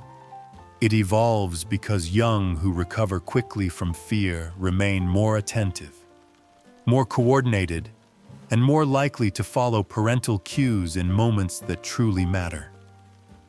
Fear, once an unmanageable reflex, becomes something that can be quieted. With emotional bonds comes an explosion of teaching behaviors, subtle at first and then astonishingly complex. Parents show their young where to find food, and, equally important, where not to search. They demonstrate which movements signal aggression, which mean curiosity, and which mean let's leave quietly before that large animal notices us. They lead the young on cautious walks or hunts, adjusting their pace to match small, uncertain strides. These lessons do not come with explanations. They are demonstrations, imitations, corrections delivered through posture and presence. Learning flows from watching, not from instruction, but the result is the same. Offspring inherit knowledge that would take them too long to discover on their own. This learning transforms social mammals into creatures of context. They understand not only the physical environment, but also the social one. And sociality reshapes parenting yet again. Living in groups demands recognition of more than just parent and child. It requires awareness of siblings, cousins, allies, and rivals. It requires knowing who can be approached for help, who can be ignored, and who must be avoided. In these communities, adults begin caring not only for their own young, but for others as well. Aunts groom newborns. Older siblings act as playmates and protectors. Occasionally, unrelated adults assist simply because cohesion benefits everyone. This cooperative care is not sentimental, it is practical. When more eyes watch the environment, predators are spotted sooner. When more adults contribute small acts of protection, the group's young survive at higher rates. And as survival improves, bonds deepen further, creating a feedback loop in which social ties strengthen parenting, which strengthens social ties in return. Within this loop, emotional bonds become increasingly vital. Recognition shifts from an advantage to a necessity. Parents feel the absence of their young as tension. The young feel the presence of their parent as calm. These reactions are chemical, instinctive, and clearly adaptive. Touch takes on new meaning. Grooming becomes both hygiene and reassurance. Leaning or resting together becomes a quiet affirmation of belonging. Play, one of evolution's most delightful inventions, appears as a safe place to practice danger. Young mammals chase, wrestle, leap, and stumble, all under the watchful presence of parents who correct only when needed. Through play, the young learn coordination, social rules, and emotional regulation. In these moments, parenting expands far beyond feeding or protection. It becomes relational.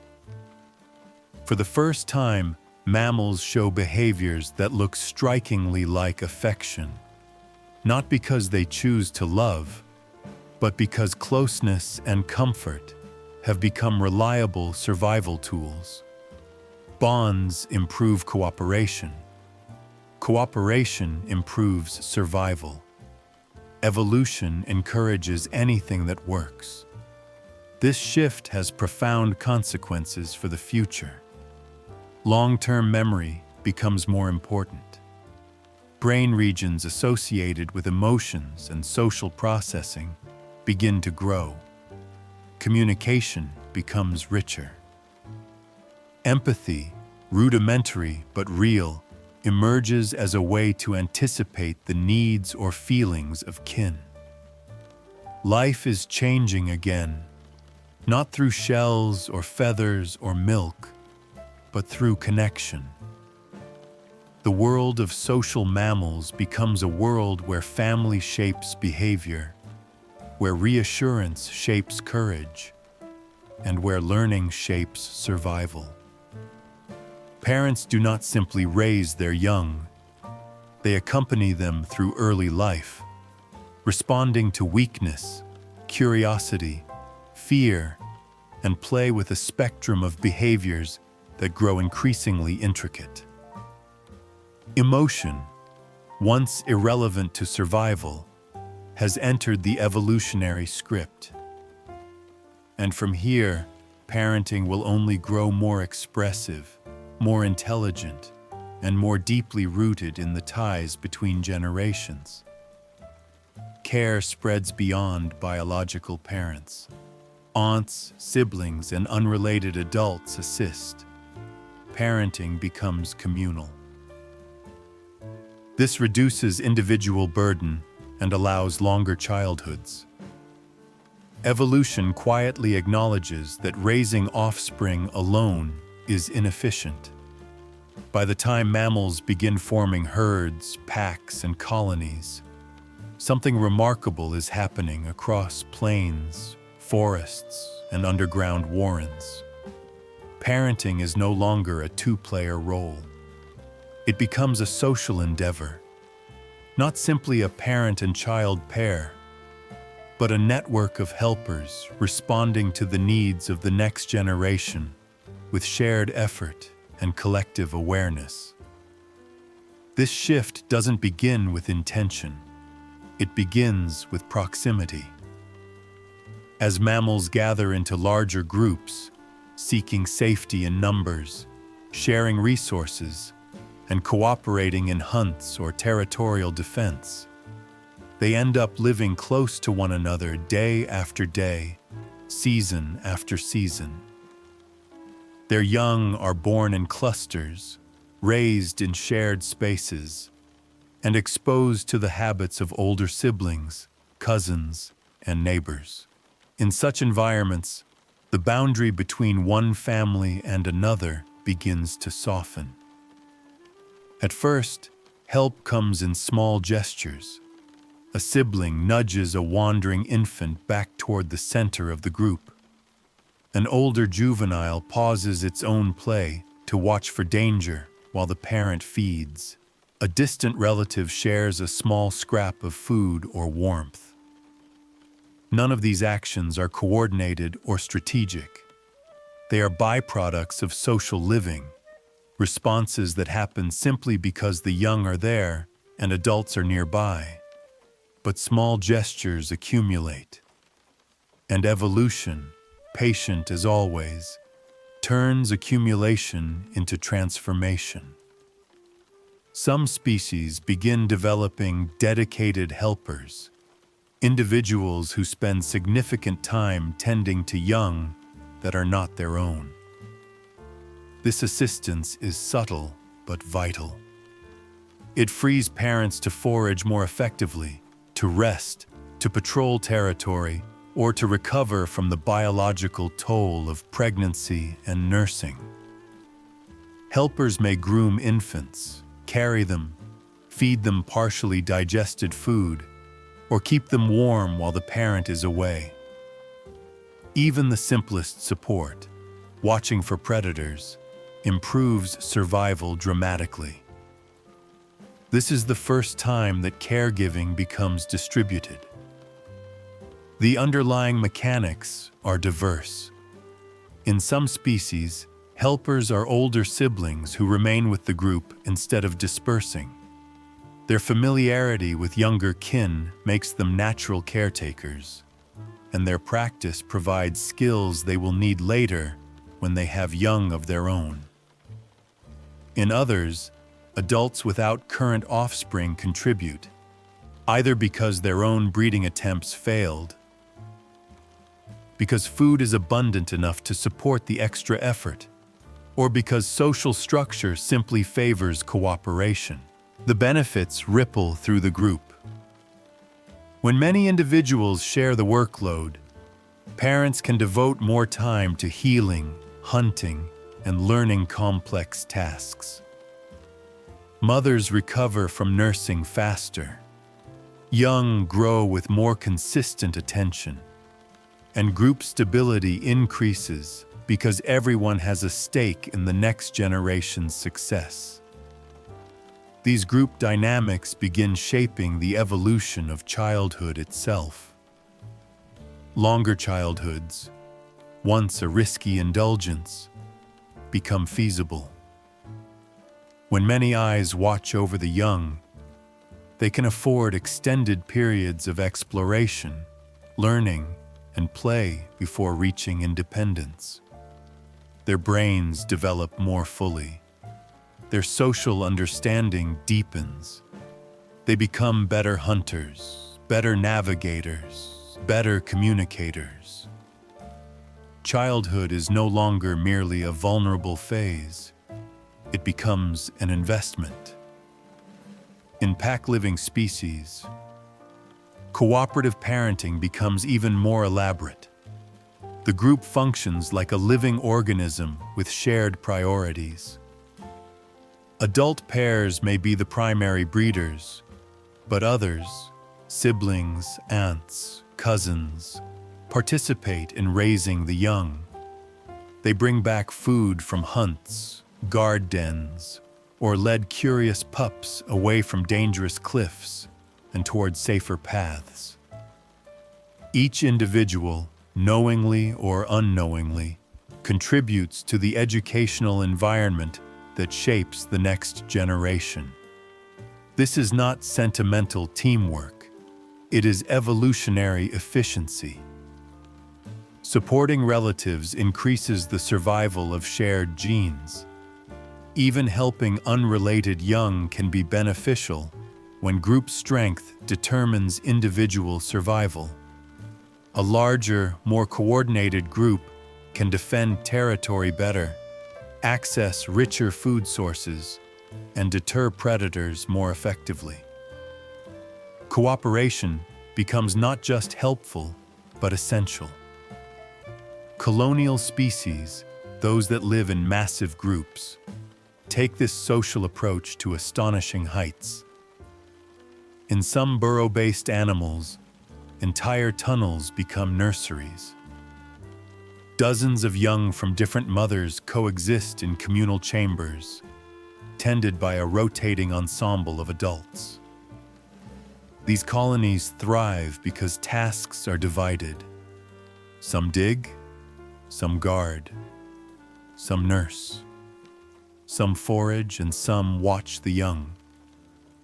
The shared rhythm of caregiving creates a pulse that moves through the colony like the beat of a single, multi-bodied creature.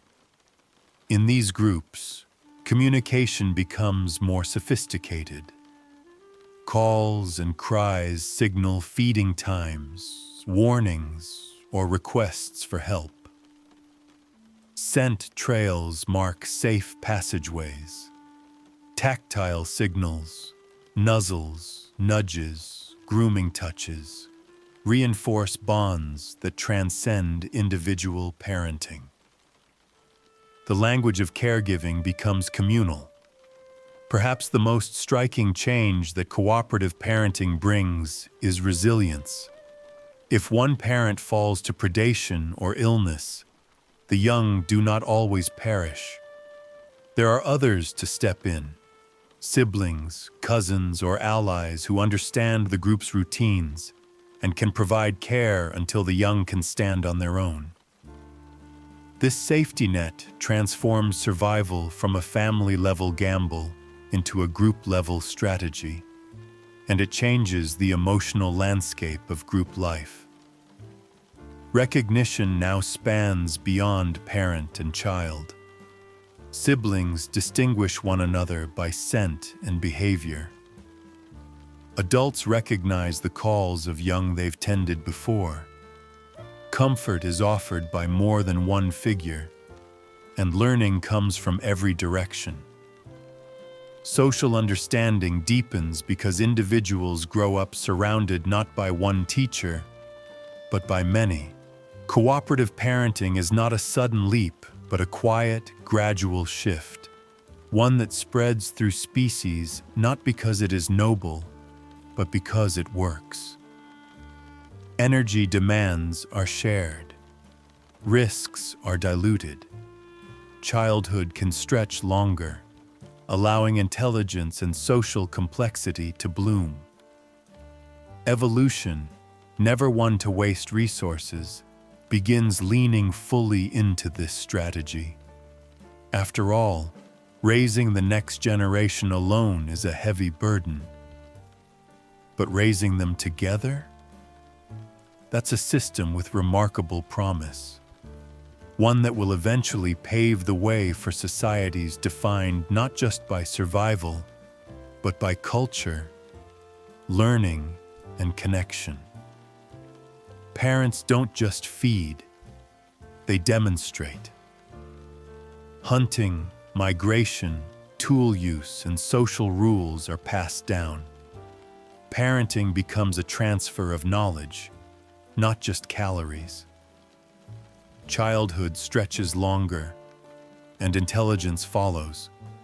By the time advanced mammals and birds rise into ecological prominence, something profound is unfolding across continents and coastlines.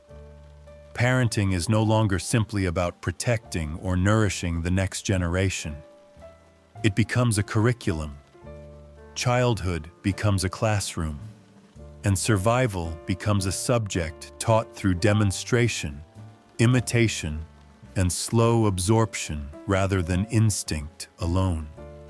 This chapter of life's story is defined by learning, not the brief, reflexive learning of earlier animals, but extended, structured, experience-driven education.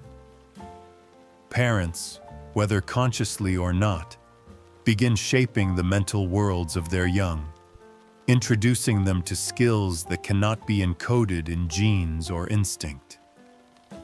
The first lessons are simple. A young animal watches where the parent places its feet when crossing uneven ground. It notes how wings shift to catch the right wind. It observes when the parent pauses, listening for danger invisible to its juvenile senses. These moments are subtle, woven quietly into everyday life. But soon, the lessons grow deliberate. A parent drops an object in front of its young, perhaps a nut with a tough shell. The young nudges it uncertainly. The parent cracks it open with practiced ease. The message is clear. Try this.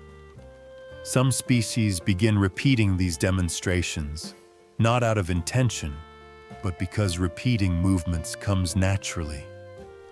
The young imitate clumsily at first, then with increasing confidence. Each tiny success forms a stepping stone toward competence. In predatory mammals, learning becomes even more structured. A mother might bring home live, injured prey, not to feed the young, but to give them a manageable challenge. The young, still uncoordinated and unsure, engage in hesitant pounces or awkward grapples. Their movements sharpen over weeks of these staged encounters. What would be deadly in the wild becomes safe practice under parental supervision. Advanced birds, too, embrace demonstration. Parents perform flight maneuvers, calling their fledglings to follow. They show how to land precisely on narrow branches, how to adjust their wings against sudden gusts, how to interpret the landscape from above. These lessons require patience, repetition, and an attunement to the young's progress. The skies become a training ground. Migration requires an even more extraordinary kind of teaching. Young individuals cannot simply guess where to go. They must learn routes that span continents. Parents guide them across vast distances, teaching them when to rest, where to feed, and how to interpret constellations, wind patterns, and familiar landmarks. Migration becomes a family story, retold each year through movement rather than words. And in the quiet complexity of social mammals, parents teach not only survival skills, but rules. Rules about sharing food, rules about playing safely, rules about approaching elders with respect or caution, rules about the subtle signals that maintain peace or escalate tension. Young animals learn the meaning of body language, what it means when a tail flicks, an ear twitches, a brow lowers. They learn which members of the group are willing teachers and which are best avoided until adulthood. They learn the rhythms of group travel, the expectations of grooming, the etiquette of conflict. Social rules become as critical as hunting techniques. This deep transmission of knowledge, spanning skills, behaviors, and group norms, lengthens childhood significantly. Where reptiles sprint toward independence, these young linger near parents for months or years, depending entirely on the species. This prolonged dependence is not a weakness. It is an investment in a richer, more adaptable adulthood. With longer childhoods comes a demand for greater intelligence. Brains grow more intricate to handle the flood of information. Memory strengthens to store lessons learned from parents. Decision-making becomes more nuanced. Individuals must juggle social roles, environmental cues, and personal survival tactics simultaneously. A young elephant learns migration routes that take years to master. A young crow memorizes tools and their uses, turning sticks, leaves, or shells into instruments. A young dolphin watches adults coordinate hunts, forming bubbles or driving fish into tight spirals. A young primate observes lock-picking behaviors used to open nuts or extract insects. Every lesson adds a layer to a mind becoming more capable with each passing day. These lessons are not delivered with intention or foresight. Parents do not stand before their young and teach in the human sense. Instead, teaching emerges through the natural rhythm of life. The young follow, the parents lead, and knowledge flows through action, repetition, and shared experience. Play becomes the testing ground for skill refinement. Young animals explore their world through harmless experiments, jumping, climbing, wrestling, digging. They mimic adult behaviors with exaggerated enthusiasm. They sharpen reflexes, strengthen muscles, and learn from mistakes. Play is not wasted energy. It is the shaping of future competence. And throughout it all, parents remain nearby, guiding when necessary, intervening when danger looms, offering reassurance when fear rises too quickly. This proximity allows learning to deepen, expand, and diversify. It opens the door to creativity and innovation in problem solving. It encourages young animals to explore solutions rather than rely solely on instinct. Learning transforms not only individuals, but entire species. As knowledge accumulates across generations, behaviors become traditions. Techniques persist because young watch and inherit them. In some species, these traditions become nearly cultural. Distinct patterns of behavior shared within groups, but not across populations. Some birds teach specific songs unique to their lineage. Some mammals teach digging styles or foraging routes known only to their group. Some primates pass down tool techniques that differ from neighboring communities. Knowledge becomes a legacy, a subtle thread connecting generations. In this chapter of evolution, parenting becomes both a refuge and an education, a place where survival is not merely inherited, but practiced, honed, and refined, a process that rewards patience, enhances cognition, and stretches time itself. Learning has become a survival strategy, and in teaching their young, these creatures are quietly teaching evolution what intelligence can accomplish. Extended care reshapes brains. Memory, empathy, and problem-solving evolve alongside parenting demands. Offspring are not just raised, they are prepared. Evolution slows reproduction, but deepens investment. Gentle humor cue. Fewer children, more meetings. In the late chapters of the animal kingdom story, social species step onto the stage with a set of behaviors that quietly rewrite the rules of cognition. Parenting, once a brief utilitarian exchange of warmth or food, becomes so prolonged, so intricate, and so interwoven with group dynamics that it begins sculpting the brain itself. Not in a moment, not in a generation, but across vast sweeps of evolutionary time, as care demands more mental power than any instinct ever could. These highly social animals live in groups that require more than shared space.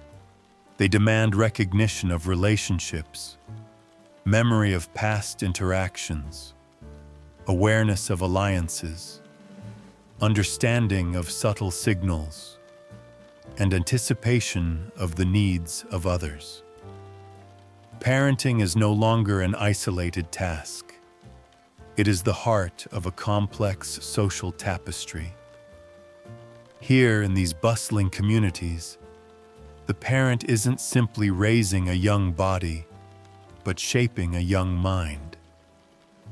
The first shift arrives through memory. Parents must remember where their offspring last wandered, which paths are safe, which group members can be trusted, and which threats loom nearby. They must recall the lessons their own parents taught them and apply these teachings in changing circumstances. The brain expands certain regions, areas that handle spatial awareness, social tracking, and emotional recall, until memory itself becomes a survival trait. Young animals require even more.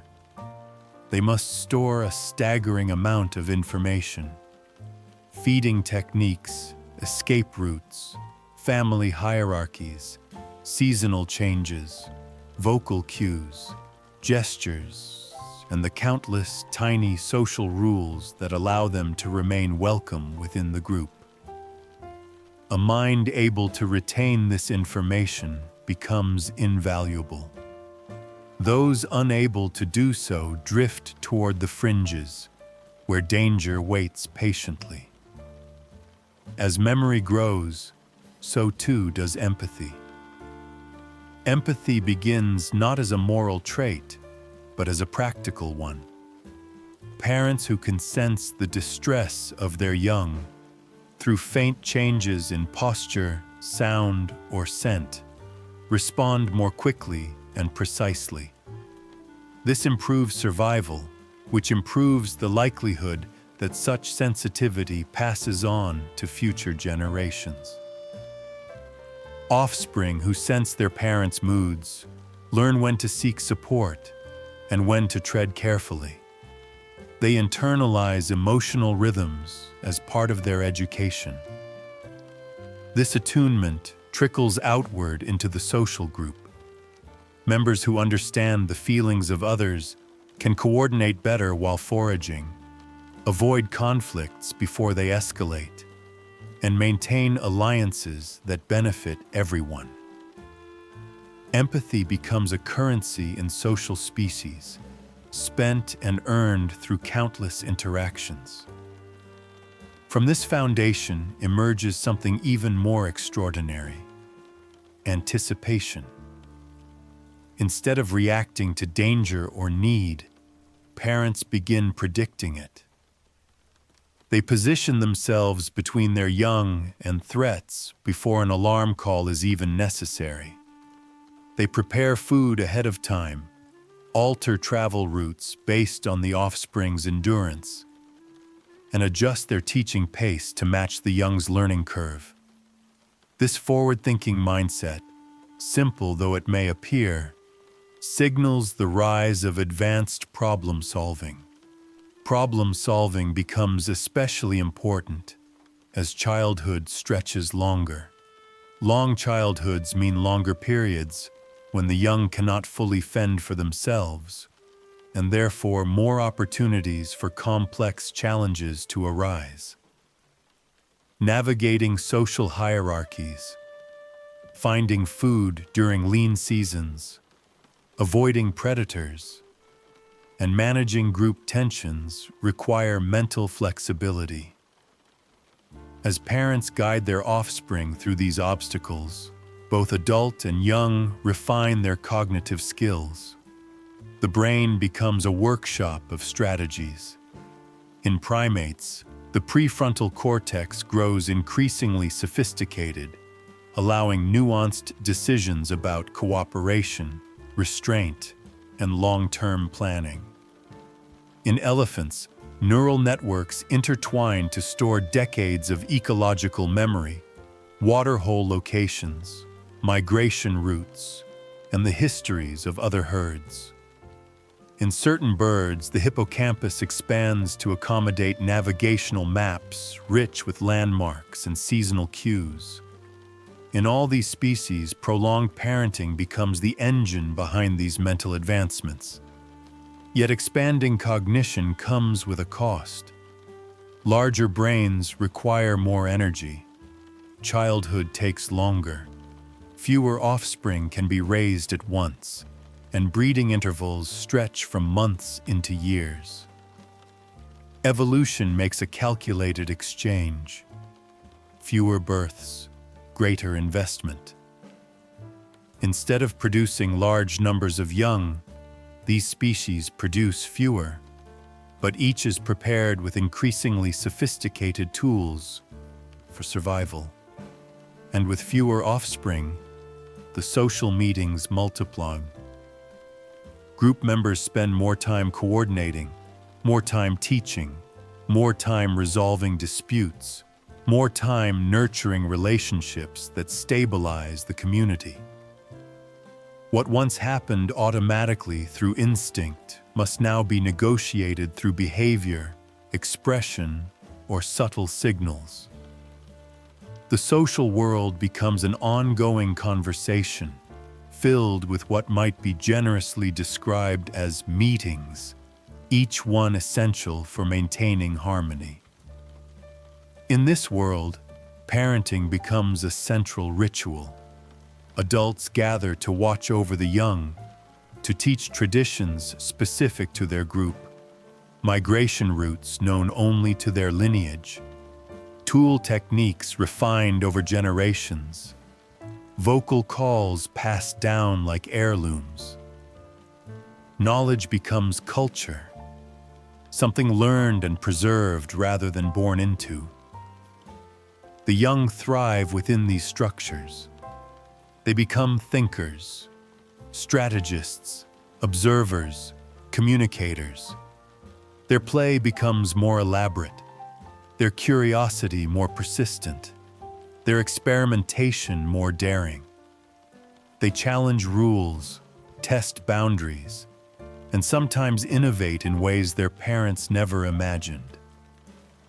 In the quiet moments of rest, rare as they are, parents absorb the reality of this new evolutionary world. Raising young has become not just an act of continuity, but an act of construction. They are building minds, shaping decision-makers, crafting individuals who must navigate a complicated social landscape. Parenting, once a quick exchange, has become a long-term collaboration between generations. The brain, once shaped by reflex, is now sculpted by relationship. And evolution, watching from the slow vantage of deep time, accepts the trade. Fewer children, more meetings. But each child, each new mind, carries the potential to redefine what a species can do. We end not with a single strategy, but a spectrum, from total abandonment to lifelong care.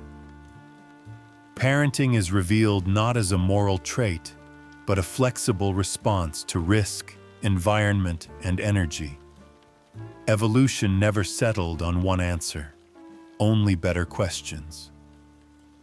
The modern world is a mosaic of ecosystems and climates, each filled with creatures whose parenting strategies span a breathtaking range. Jungles thrum with the voices of attentive primates. Oceans hide silent migrations guided by shared learning. Deserts witness swift, solitary births followed by immediate independence. Across this diversity, one truth emerges. There is no single correct way to raise the next generation. There is only what works, here and now. In every corner of Earth, parenting persists as a quiet dialogue between past and present, an evolutionary conversation shaped by millions of earlier decisions.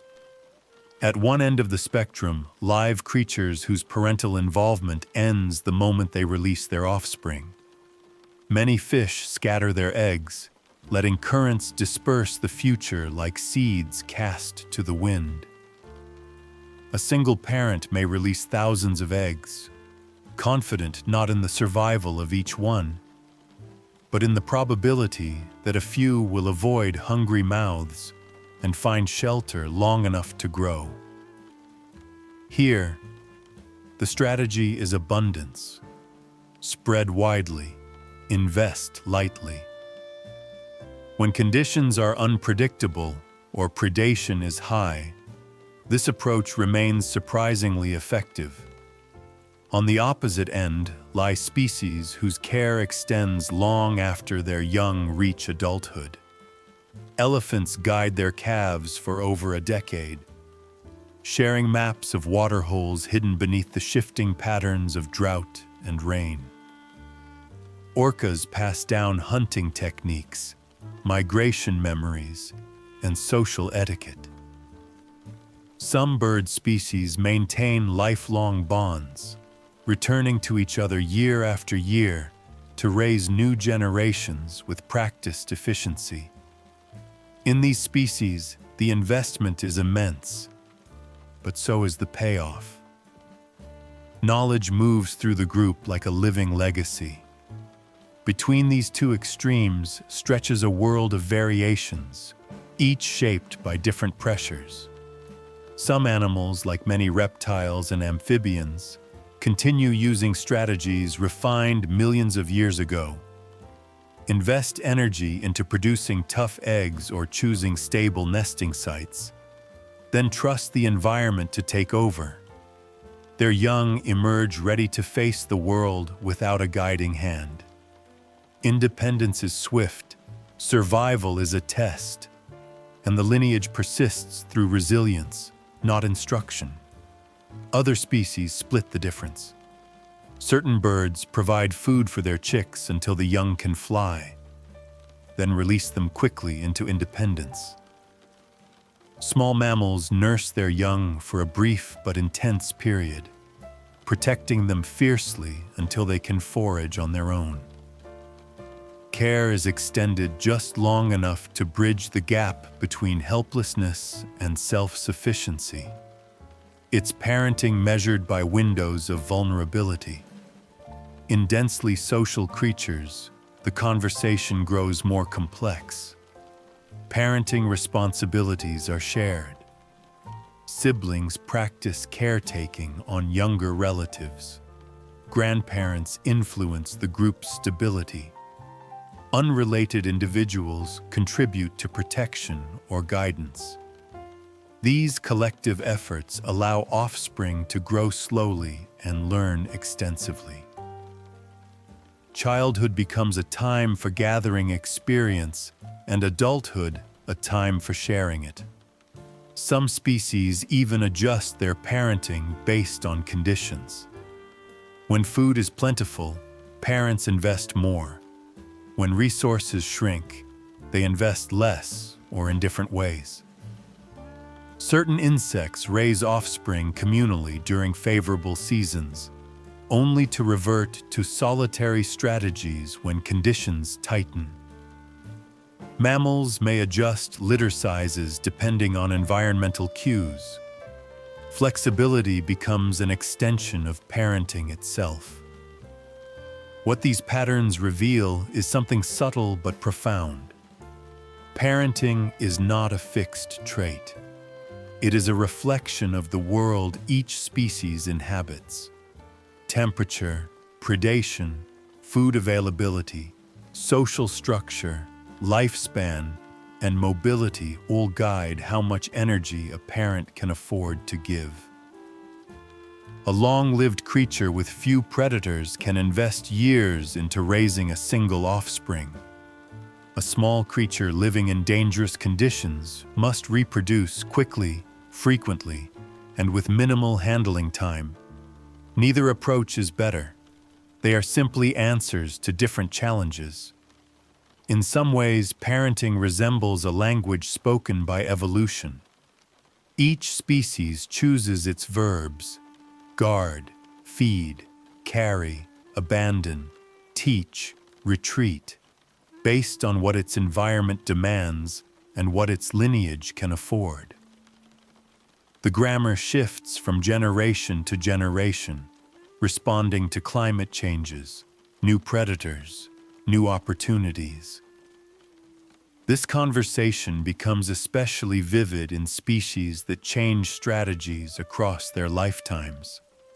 Certain fish protect their eggs fiercely for days, only to abandon them the moment they hatch. Some birds invest heavily in their first clutch of the season, then reduce care later if conditions worsen. Social insects devote their entire lives to caring for offspring that are not biologically theirs, forging an extreme example of group-first parenting. Each decision echoes the ancient principle: survival is not secure. Respond accordingly. Even within a single species, parenting varies. Some individuals provide more care due to experience, personality, or chance. Others offer less, focusing energy elsewhere. This variation itself becomes valuable, giving populations flexibility when environments shift abruptly. Diversity in parenting strategies may be one of evolution's quiet safeguards. Today, as ecosystems change faster than they once did, these strategies continue to adapt. Animals adjust migration timing, modify nesting choices, shift cooperative behaviors, or change the timing of births. The evolutionary conversation deepens, becomes more urgent, and unfolds in real time before our eyes. Yet the heart of the story remains unchanged. Parenting exists because environments are unpredictable, because offspring are vulnerable, and because survival is rarely simple. Some species scatter their young like stars and trust chance. Some cradle their offspring for years and trust teaching. Most fall somewhere between, balancing cost and benefit in ways refined over millions of generations. There is no single solution because life has never needed one. The world is too varied, too dynamic, too full of both danger and possibility. And so, evolution never delivered a verdict on the right way to parent. It only asked better and better questions. How much can you give? How long can you stay? How quickly must the young grow? How deeply do they need to learn? How many must you raise to ensure even one survives? Parenting, in the end, is not a moral triumph or a sentimental gesture.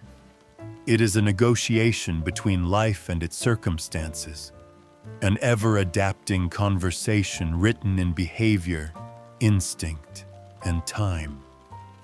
And across Earth's vast diversity, every parent, from the most attentive to the most distant, is simply answering that conversation in the way evolution taught it best.